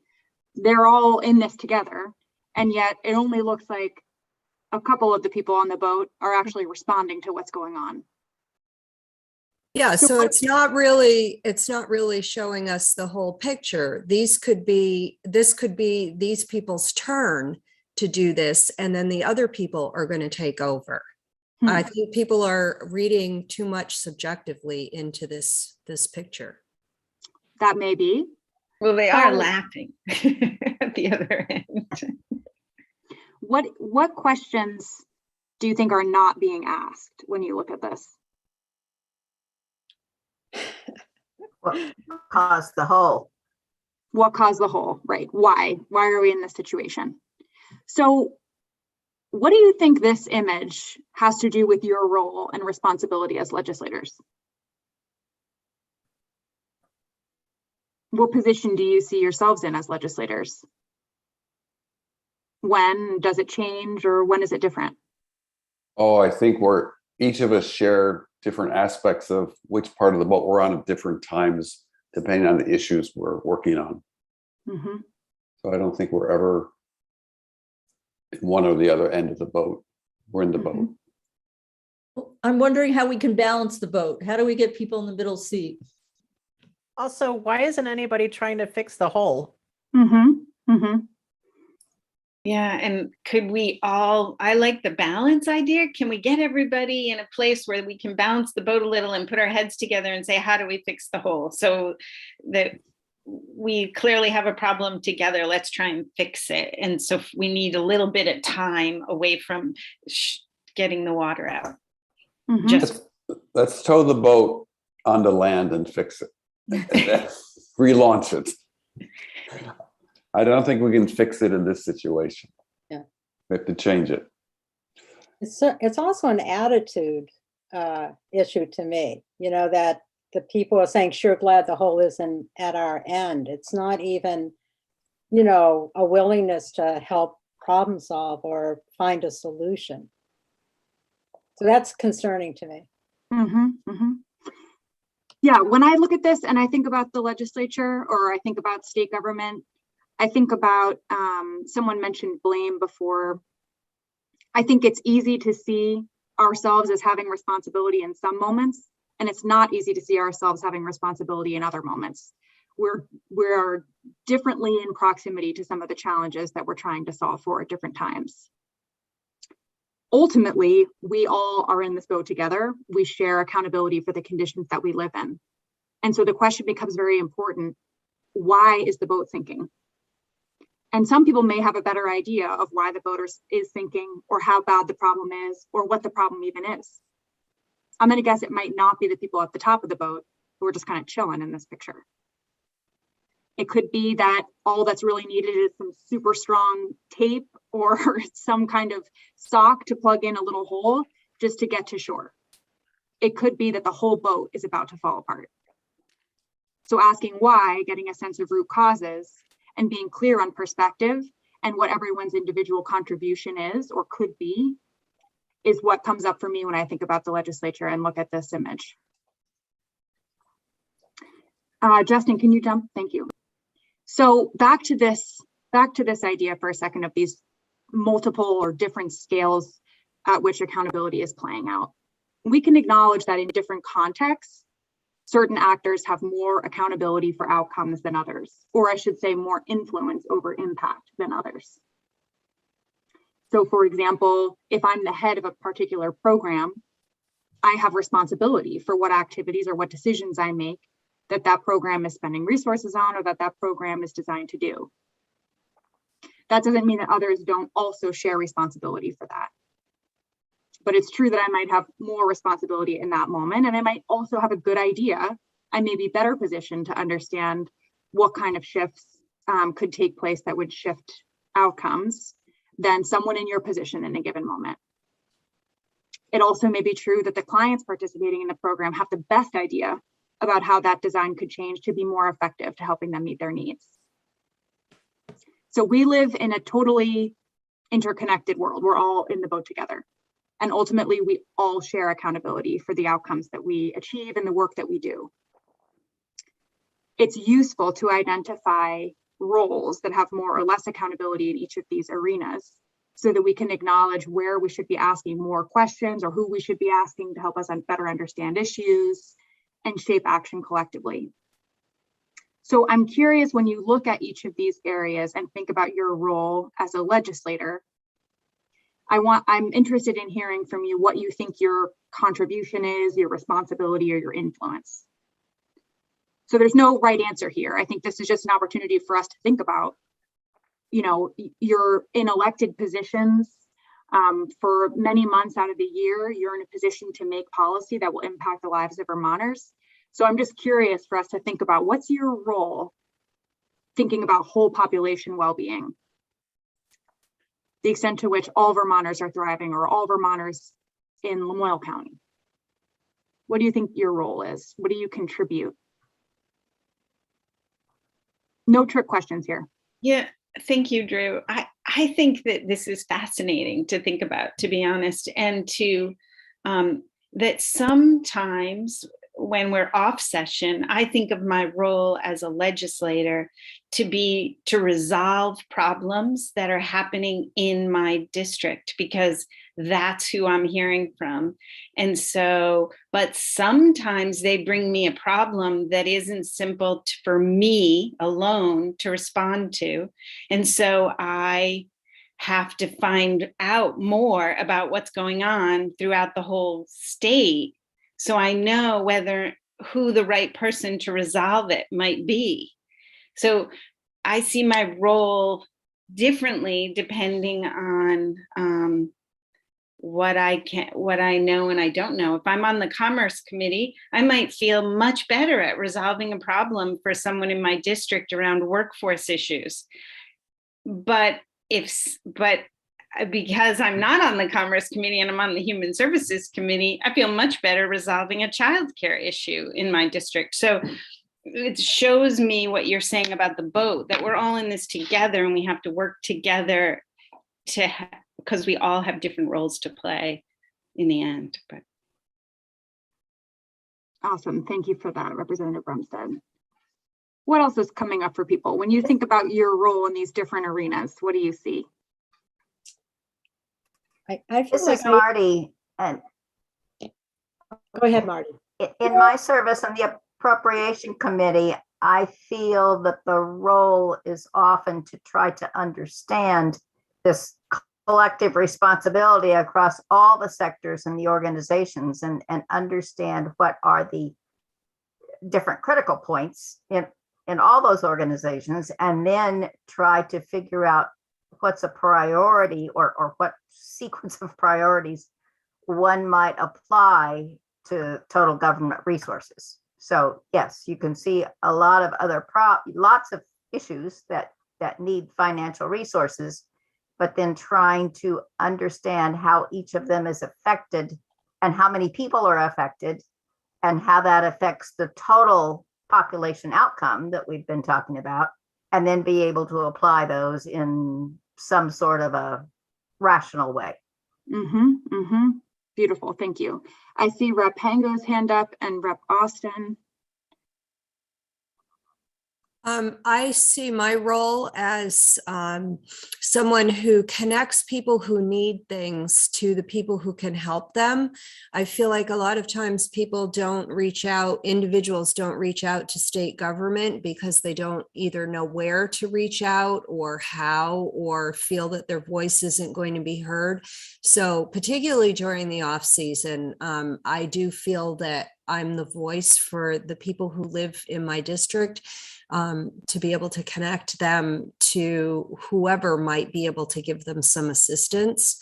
And I feel like it's a very big responsibility to be able to do that. And it gives me a little bit of a feeling of influence that I am able to access the right people, and the right people will listen to me and then go back and try to help the folks who've asked me for help to begin with. Awesome. I love this off-season, on-season differentiation of roles. It's fascinating.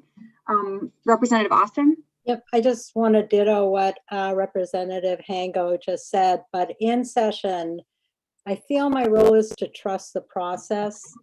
I just, after you get in the legislature, like, I don't know, 6 months, you realize you cannot know what is going on in every committee.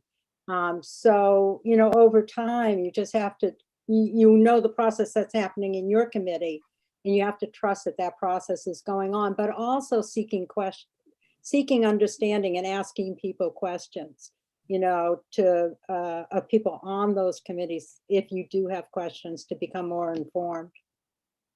Wonderful. Thank you. Representative Kornheiser. When I think about your question in the context of these sort of three frames or roles, I think about the bulk of my work being in the context of population, that I have a responsibility to the entire population of my district and to their well-being, whether I'm doing that legislatively or through community action or through conversations that I'm spurring. And I try to think about how any legislative change would affect the well-being of the entire population of my district or subpopulations of my district. When I think about the constituent service that folks are talking about, whether it's off session or on session, I think about my role being to either jumpstart processes in your process frame that aren't working, and really work with constituents in their experience as individual clients or customers to access process or systems that they might not find transparent, but I can help illuminate that process for them. Occasionally, when I am in committee, I have a responsibility and accountability with regards to programs if we're discussing individual budgetary requests or shifts in programs. But I think most of the time our legislative role in committee is sort of a step outside of program and closer to population. And when we start playing with individual program interventions, I think sometimes we get into a sphere of influence that we don't actually have enough information to be accountably tinkering with. Wow, thank you. Super comprehensive and helpful. So I think something I want to call attention to is that there is a role that you have to play as legislators that interact with each of these different arenas of accountability. understanding what your role is in any given moment is helpful because it allows you to see who might not have that same level of influence in a particular conversation. I think ultimately what I want to sort of land on here involves understanding your distinct role as somebody with a particular level of influence and power, and the opportunity that creates for you to set the stage for other people to share their experiences as well. So all of your work with constituent support, all of your work in committee and interacting with program experts and managers, and all of your work to set whole population level policy involves interacting with a learning, understanding, asking questions, synthesizing, and ultimately putting out a recommendation in the form of policy. And so you play a big role in each of these arenas. And I think it's useful to think about the extent to which data comes into play in each of them or not. I also appreciate thinking about them as Representative Kornheiser kind of just laid out for us, sort of on a spectrum. And again, that will change given particular circumstances, whether you're in session or off session, acting primarily as a sort of government navigator with some of your constituents or as a policymaker. But it certainly is true that you have the most unique set of responsibilities as legislators in the population realm, where a lot of other people don't have access to setting policy that would impact all of their constituents or all the people in their community. Okay, thank you everyone for your participation there. Okay, so, and thank you to Representative Kornheiser for our collaboration sometime in the last few years to develop some of these worksheets that we'll share in a moment. But she and I, in collaboration, identified at least 3 critical opportunities where you as legislators can practice meaningful and shared accountability. And these are in clarifying legislative intent for a particular bill or set of bills, focusing testimony and committee hearings and all the time that you spend in that environment with each other, and learning and accounting for change and results over time. So I'm going to go through each of these separately, and then I'm going to invite Representative Brumstead to share a story when we're in the learning and accounting for change section. And I'm going to try to move us kind of quickly given time, but wanting you to be able to interact with what's here. And Drew, just to add, so I did post the worksheets into the chat. Great. So if folks open the chat, that you should see that there. And everyone can access that. So let me just, why don't we just take a second and see if you can access those documents.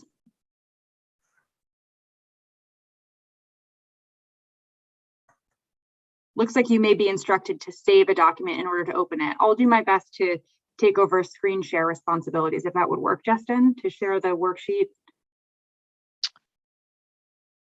I think Myra might have to make you a co-host for that.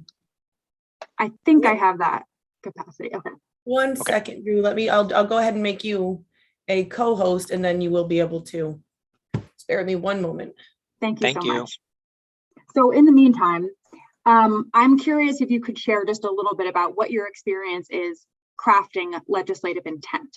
This is maybe, at least this is what I'm presenting to you as a first opportunity to actually begin a conversation about policymaking with accountability in mind, which is to say, what is our intention and what might be our desired impact?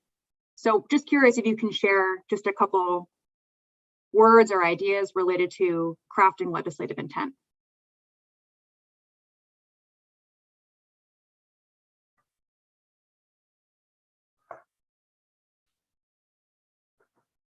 Okay, I'll say it again.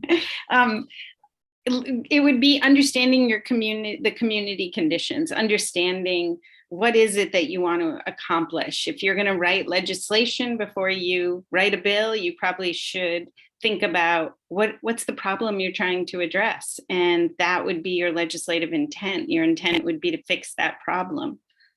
Mm-hmm. Thank you. Perfect. So do you all think that you spend a lot of time looking at data when you're, submitting an idea or a draft to Leg Council to help you begin drafting a bill?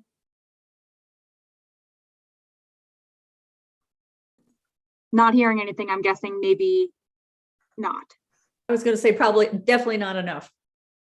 Okay, so that's not surprising. And I think that often when we get in, just like as people, when we get into an experience of designing something. We're thinking about the great idea that we have, we're thinking about the solution, and we're not always thinking about what do I really know about the conditions that I'm seeking to change.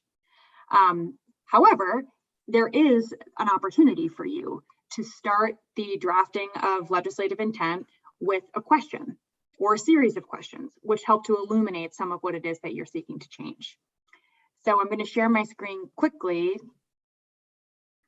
to show you one of the worksheets that your colleague, Representative Kornheiser, and I designed a few years ago that you will definitely have access to as a result of participating in this training. That could be useful as a guide as you're beginning to think about legislation that you might want to craft. It's pretty basic, pretty common sense, but that doesn't necessarily mean that the legislative process facilitates or encourages you to do that. And so this would be a first opportunity to employ data at the onset of your work that can help you learn over time about impact. What is the primary issue you hope to resolve through this bill? What long-term goals or desired goals would be met if the issue were resolved? What data and information helps illustrate the forces and root causes behind the issue that you're seeking to resolve? What is specific change that you propose in this bill? How does your proposed change address the driving forces or root causes? What is the specific desired result? How will you understand what happens as a result? What data and information will help demonstrate progress? Ultimately, and correct me if I'm wrong, my experience has shown that a lot of this information gets worked out as the bill moves through the different chambers and different committee hearings. But imagine how helpful it might be to have some of these conversations right up front as you're designing legislation, and to work with subject matter experts who are maybe closer to the program shifting or closer to the actual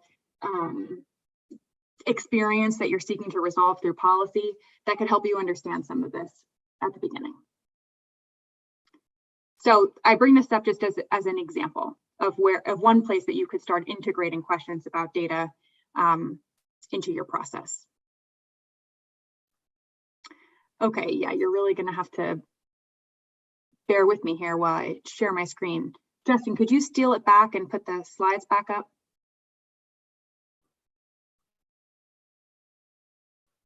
Thank you.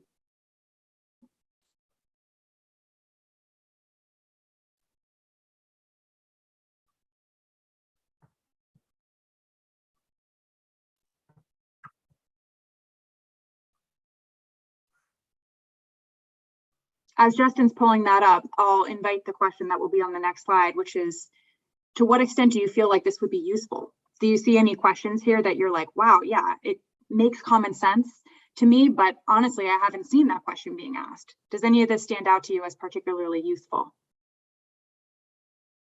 Yes.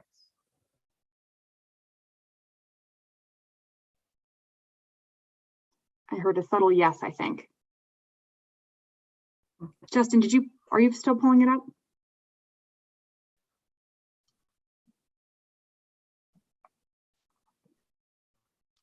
Yeah, it should be up.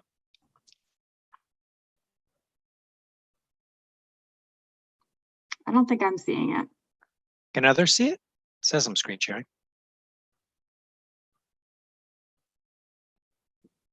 Nope, we can just see your face. Classic. Let me try it again. I was PDFing the slides for folks, and Zoom takes up a lot of processing power, so it's probably just got a hiccup. From what I understand about legislative intent, it's not even necessarily a defined enough part of the process to even really think about when you would use how you would incorporate data, or how you might incorporate additional conversation with subject matter experts or people who are experiencing some of the conditions that you're seeking to change. However, I think that you could probably find ways of drawing out that process a little bit at the beginning, even collaborating with other legislative partners to begin crafting legislation with accountability in mind. Okay, well, since we're having trouble with the slides, I think maybe I'll just jump into the next component and share my screen again. The next component is thinking about committee hearings, and to what extent you find committee hearings to be effective ways of using data. So before we look at this worksheet, I'd love to just invite some participation from the group.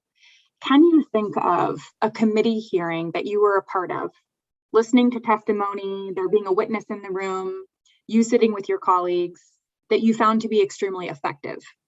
And if so, can you kind of share with us what you think the characteristics of that effective committee hearing were?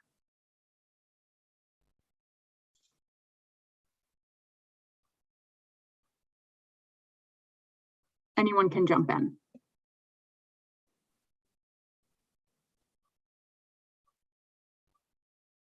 I know you've all been in committee. I have too.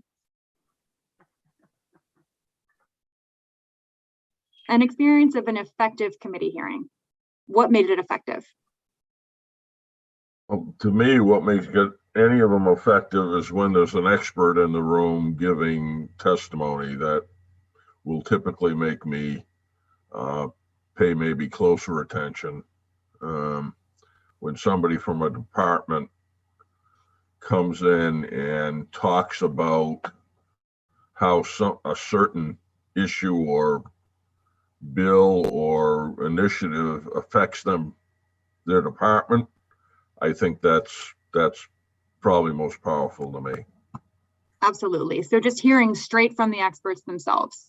An expert could mean a whole lot of things, including just being expert in your own life experience and helping sort of illuminate some condition in our communities. Well, I can say from my own experience sitting and listening to committees over the last 10 or so years, I have sometimes seen a lot of committee members engaged in asking questions of witnesses, and sometimes only one or two. And sometimes I sit there and wonder why, why that is. Is it that committee members aren't all having questions or ideas about policy potential being created? Or is it because you're not necessarily sure where you can jump in? Or you're not necessarily sure that you've got enough background to even understand what questions you might have? I think we all spend a lot of time in those tiny committee rooms in our beautiful State House. And I think it's worth thinking through, especially if you're a chair of a committee or aspire to be a chair of a committee, what are some ways that you can interact to engage people and to get the most out of the experts who are in the room? Rep Goldman, go ahead. This just triggers a frustration of mine, is that we frequently don't know who the witnesses are or get their information prior to sitting down in the room. So I feel like I can't prepare in a meaningful way. So I don't know if there's a way to address that, but I would love it. Well, I think that part of that's up to you. And that's what I'm seeking to generate out of this conversation is what might be some ideas that you can bring back to your committee chair or your fellow committee members to play out. How can we get the most out of the time that we're spending together and with these expert witnesses? And I think you just put your finger on maybe potentially a low-hanging fruit. How can we get more insight in advance of someone coming in to testify about what they may be bringing to the table and what our questions as a committee are? Representative Burrows, go ahead. I was going to expand on that and just say, don't make the expert waste their time explaining the very basics of their context. Give us the context in advance so that we have the time to think up good questions to ask them. Love it. I mean, I am coming to this conversation with a lot of awareness about how much you are expected to do in a very little amount of time, how much information you're expected to take in a very short amount of time, and maybe without a lot of expertise in that area beforehand. So I'm under no illusion that this is easy, but I do think that, that it's possible to get more out of committee hearings, and that a lot of it has to do with asking some basic questions, as some of you are starting to point to, in advance or even during committee, that can help refocus where you have questions. Because honestly, where you have questions as committee members is where the relevant conversation should be. Because what will help you better understand an issue will help everyone better understand the issue in the room. I think sometimes the folks that testify are justifying the purpose of the bill rather than giving us an overall look at the entire issue. And that's just an observation I make. Thank you. Absolutely. And in a political process, it can be hard to figure out where to find sort of neutral information. And that is absolutely the case. I think some of the tools that Justin was unpacking before, having to do with how to dig into data, could be one way of beginning to sort of suss out some of the background and contextual information that you need in order to even sit with the policy question and implications at play. Rep. Pango? Thank you. I think in response to Rep. Peterson, I would like to say that it's very important that if you do have witnesses that are presenting one particular point of view, that you always have a witness that is going to present another point of view as well. It may not be an opposing point, but certainly the more viewpoints we have, the better decisions that we can make. And I think in some of our cases, particularly Human Services and a couple of other committees, we have witnesses who come in who tell very personal stories, and there are no questions to ask those witnesses. So in a lot of times we are quiet just because there isn't anything left to say except thank you for telling us your story. Beautiful. I love that. Yes, this is deeply contextual for sure. And I think understanding the committee's intent for a committee hearing is the perfect place to start in figuring out how you might want to dig deeper or what you're seeking to absorb otherwise. So these worksheets are going to be available for you to dig deeper into. These are some just suggestions, just ways of orienting yourself back to sort of the basic opportunity of a committee hearing, and ways that you might seek to challenge yourself to engage if you feel like you're not sure where to jump in. I don't know that we need to spend much more time on that given our short amount of time.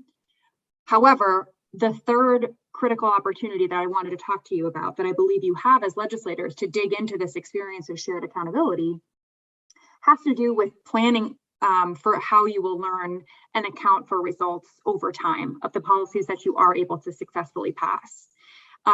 So on the first worksheet that we looked at on the second page are questions you can ask as you're building legislation to understand what specific data elements might be helpful to you over time to refer back to so that we can see the trend lines like Justin was showing us before and how they are shifting over time. Are they moving in the direction that we want them to? Why or why not? What was the contribution or how can we dig into the contribution of this specific policy change that we made? Representative Brumstead, I don't mean to put you on the spot with just a few minutes left, but I feel like you have a compelling story to share about what it looks like when this is in action, and I'd love to give you a chance to do that, maybe as a way of closing out this whole section. Sure, I'll just go straight to that and not talk about anything else. But so we, as you know, in the House Human Services Committee, we worked really hard on childcare for a long time. And I think that it's important to have, I just want to go back to the last point about stories. I think for all of us, stories do make a big difference, but what we have to push with our witnesses is there has to be data that is there as well, because every story is an excellent story. We all agree, and that's what we remember. That's what we walk away with. So many of us talk about the stories that we heard in committee or the stories we heard on the street or in the grocery store, right? But what we need is to then ask the data questions. And I think that part of the reason why I ended up on being appointed by our last speaker to be a member of the Government Accountability Committee was that I was one of those people who was always asking the data question. Okay, so give me some statistics about that, just so I can be sure of the story and how broad it is. So that goes back to understanding the community condition, right? And then what do we believe could work? So we all heard a lot about childcare, I think, over the last 4 to 5 years. It's been huge and is now really impacting our economy. So we wrote legislation, H-171, and the bill before that, I can't remember the number of it, but the same thing, it was a child care bill. One of the things that I always bring up in our committee, anybody who's in our committee knows, is evaluation. How are we going to know if we're doing a good job, right? And we are already on the floor for the fiscal note. Everyone wants to know, where's the fiscal note? What's this going to cost? Where's the fiscal note? We never ask I went to the National Council of State Legislators my first year as legislator, and I remember them talking about performance notes. Why do we never ask for a performance note to say, what is it we are hoping we're going to do? And then how are we going to know if we did it? And more importantly, is anyone better off because we did it? And so we've talked about this a lot in government accountability, and I try and bring that into the committee room. So if you look at H171, just look at the House version, it's the one that I'm the most familiar with. But if you go to section 7, there's a whole section called Appropriation and Evaluation, Early Childhood Workforce Programs. So we really want government keeping track of how many loans have gone out for loan repayment, how many scholarships, how and then what does it look like? How many of those folks are staying in Vermont and working with kids? And we're not looking at it, next year, which we also do a lot of, right? We try and evaluate a program based on 1 year, and we've heard earlier from Drew that just doesn't work. So let's look at it in 5 years, in 10 years. And so we even sunsetted the loan repayment and scholarship piece of our bill for 2026, July 1st, 26, because we want to be forced to come back and look, how are we doing? Is there anything we need to tweak to do a little differently? Because maybe it's not working in the community the best we want it to be.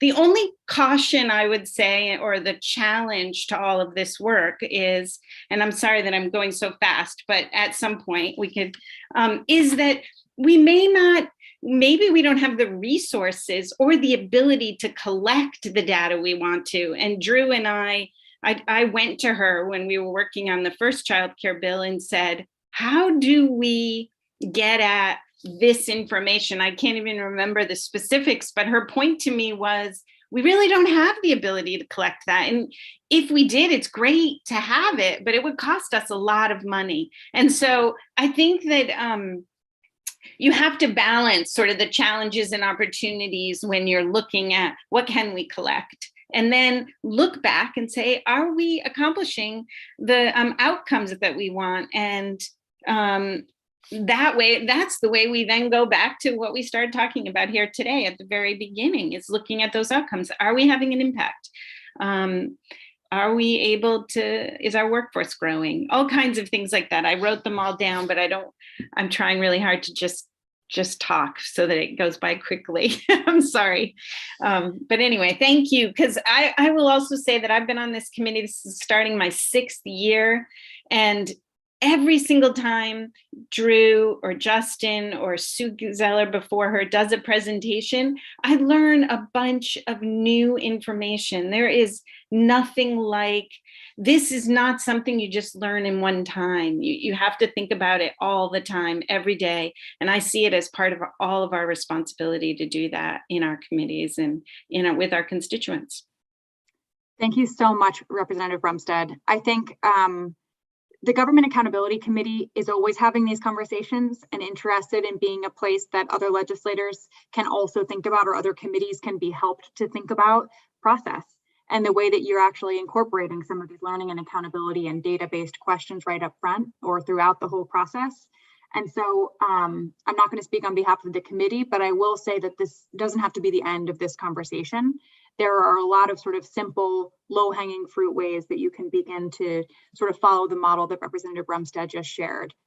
Thinking right up front, how will we understand the impact of this legislation over time? And what are the best ways to get, what are the best ways to use our time together in committee to make sure that we're getting information we need to help direct measurable improvement. So 5 minutes over time, I'll turn it back to Justin or Senator Collmore to think about closing us out. Yeah, trying to be mindful of time and respectful of people's time. If you have to go, feel free to go. I'm happy to stay on to answer any questions that folks might have. I also put Drew's contact information and my contact information, at least email, in the chat if you had any follow-up questions that you wanted to pass along our way. But I do want to thank everybody for coming. Hope you got a lot out of the session. At the very least, learned about the outcomes report, where it is and how to use it. but more than that, about accountability and data and inquiry and how it plays out in the legislative process. And I especially want to thank Drew for being my co-host, as well as GAC members for their contributions and the great work that they've been doing over many, many years. Thank you all. Justin, would you like me to take you off live now, or do you want to stay live while you answer questions, or? We can stay live. I'm fine with that. Okay. Yeah. All right. Just wanted to make sure. Do just let me know when you're ready to be taken off live. I will. Any questions from anyone that you might have?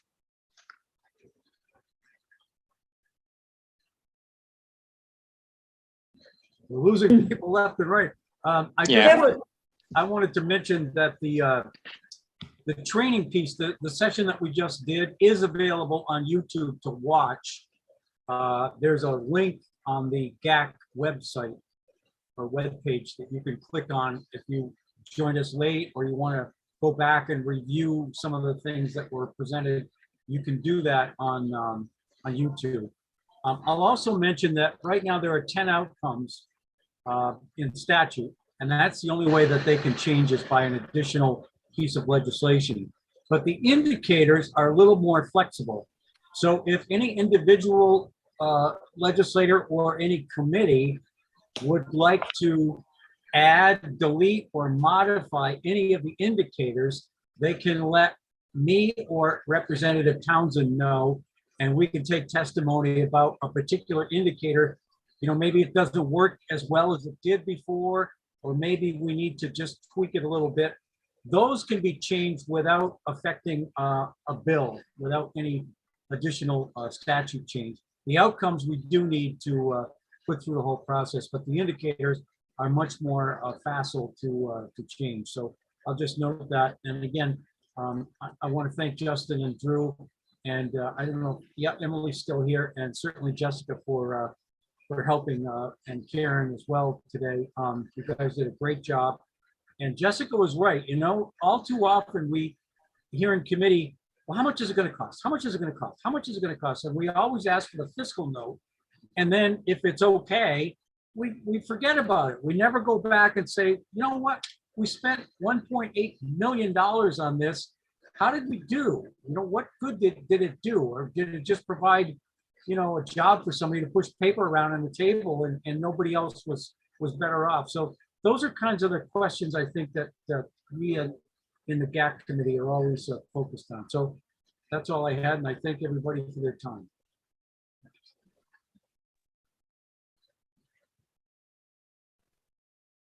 Guess we're done. Rep Goldman or Burrows, your hands are up. Did you have a question or just hands up from before? I have a question. Go ahead. How do you discern secondary gains or unintended successes, and what do you do with them? Also, thank you ever so much for this presentation. It has been incredibly helpful. It sort of has galvanized lots of strands of thought for me, and I really wish there was a way to get this into the legislative orientation. It would have been Trying that for a couple of years. Maybe with some more advocacy from some of you, we can make that happen. Absolutely, count me in. Funny. But I think you ask a great question, and hopefully this is not too roundabout of a response, but I think the changes that we're seeking to make are not linear, right? Like we can't always draw a causal connection between something we did and an impact. There are so many variables involved in the conditions that we're seeking to change at the population level. And so it really is an invitation into a learning process. So thinking from the start about all the things that we know we're interested in looking at changing over time, and the relationship between some of those trend lines and conditions. So I don't think there's any answer there except to say, like, I think it makes sense to cast a wide net and be paying attention to some of the trends that help us understand the conditions we're really seeking to change. And being open to the possibility that there are unanticipated but positive changes that happen as a result of some of the work that we're doing. I think we may only know that if we kind of commit ourselves to learning and inquiry in a way that's not really narrow. And I think that sometimes Act 186 can usefully be a narrowing of our focus, and it shouldn't be the only place we go to look for data or to ask questions about how things are changing. Not sure, Justin, if you would add to that, but. No, I think that was well said. I guess the only point that I would make is that we often talk about there being two types of problems: cloud problems and clock problems. Cloud problems are more amorphous and they're more complicated and complex. You think about weather systems, like little changes here can have big impacts here. And as much as we might try to wrap our minds around doing something to the weather, we're not necessarily going to have the impact that we want because it's an entire system across the globe. It's a systems level problem. A clock problem is a little bit different. If I have a watch that doesn't work, I can open up that watch and probably fix a little gear or replace the battery, and the clock starts ticking again. Sometimes we try to fix cloud problems with clock solutions, and it doesn't necessarily work. Many of the problems that the legislature is working on are cloud problems, systems problems. Think about the pension fund, right? That's not a, we put this piece in and everything is resolved. It's a systems level problem. And we need different tools to be able to solve systems level problems than what we do at a process scale, which is really more clock level problems. It's the only thing that I would add there. I also would just add really quickly, one of the reasons that I ended up on the Government Accountability Committee was that when I first ran for office, I read the book of Phil Hoff's book. He was the first Democratic governor in eons, if ever. And he had this whole big plan of all these things he was going to do, great new things, right? And he had this great platform. But when he got into office, he realized there was a bunch of stuff already going on that no one could tell him anything about. There was no data. He couldn't figure out, does any of this work? Is any of this making a difference? How come I have all these things and it looks like we're doing some of these things? And part of it is, and so he stopped government. He went to the legislators during his address and he said, let's not pass anything new this year. Let's just figure out what we are doing. And so sometimes I think slowing down a little, taking a step back, instead of just immediately thinking about how you're going to fix a problem, is really looking at the solutions that may already be in place and the data that could tell you why that solution's not working. So then it may be just a tweak. It could be a tweak that would fix it. Thank you. Rep. Goldman, did you have a comment or a question? I do have a question, and that was really interesting, Jessica, because, as you know, I'm thinking a lot about social determinants of health, and this is my first year or my first term, so it's all brand new to me. And I wrote a short form bill along with others with Elizabeth about social determinants of health and how we can think about finding ways to get more upstream, since we're spending like 19% of our GSP on healthcare. How do we move more upstream to think about improving our population health? So I had my short form bill and I talked to Ledge Council and, start thinking about findings, but she said, no, that all data you're talking about is findings. So in a short form bill, you can't have findings. So what I was wondering, Drew and Justin, is when do I involve you? Like, when do you start helping me understand where we stand to go forward, I guess is my question. Well, sometimes I feel like these are kind of like we're on more of a circle and it's just figuring out where we are in the learning process. So if we had been in person or had been able to do breakout rooms, Justin and I were excited to do like a legislative report exercise where we could actually look at some existing legislative reports that had been, sort of newly submitted and read through and scan for where there was really meaningful and important data that would create the opportunity for you to dig deeper. And I know that you all are swimming in legislative reports at certain parts of the session, it can be difficult to focus in. So we were going to practice what that could look like. And so part of my response to your question is there may already be a lot of information available to you, and it's just a matter of figuring out where to go to find it. And it's also the case that subject matter experts in different parts of state government are available to answer questions, which can help you in your own information gathering phase at the beginning. I think part of the reason that I shared that worksheet, the Ledge Intent Guide worksheet, is because I don't know that there are really embedded processes within the legislative process for you to do that in a methodical way, incorporate data or ask people for support, accept the process that you choose to build on your own. And that guide might be helpful as a way to do some information gathering upfront. So I don't have a straightforward answer to you, except to say, I think at any point in your own idea development phase, it's worthwhile to ask, what data exists that helps me unpack the current conditions I'm seeking to change through this legislation, and what might be useful information to help me understand the potential impact of this legislation. And you're going to have different information all throughout the process of that bill moving through the chambers. Different people will come in, different questions will be asked that shift the nature of the actual policy change. So you may not know until toward the end what measures are going to be most helpful for you to understand impact. But you may be able to gather information up front that helps you understand the context or the conditions that you're seeking to change. No wrong time to mine through legislative reports or ask experts in state government. And I also don't know how easy it is for you as a new legislator to know who those people are. So that's another conversation that we could have. Yeah, I can't wait to be in person, I gotta tell you. It's been a really hard year. Yeah. Totally. So I look forward to meeting you and you'll hear from me. Yeah, great. Great. Yeah. Thanks again, everyone. I think we're all set. Thank you, Senator So, Palmer. thank you, everyone.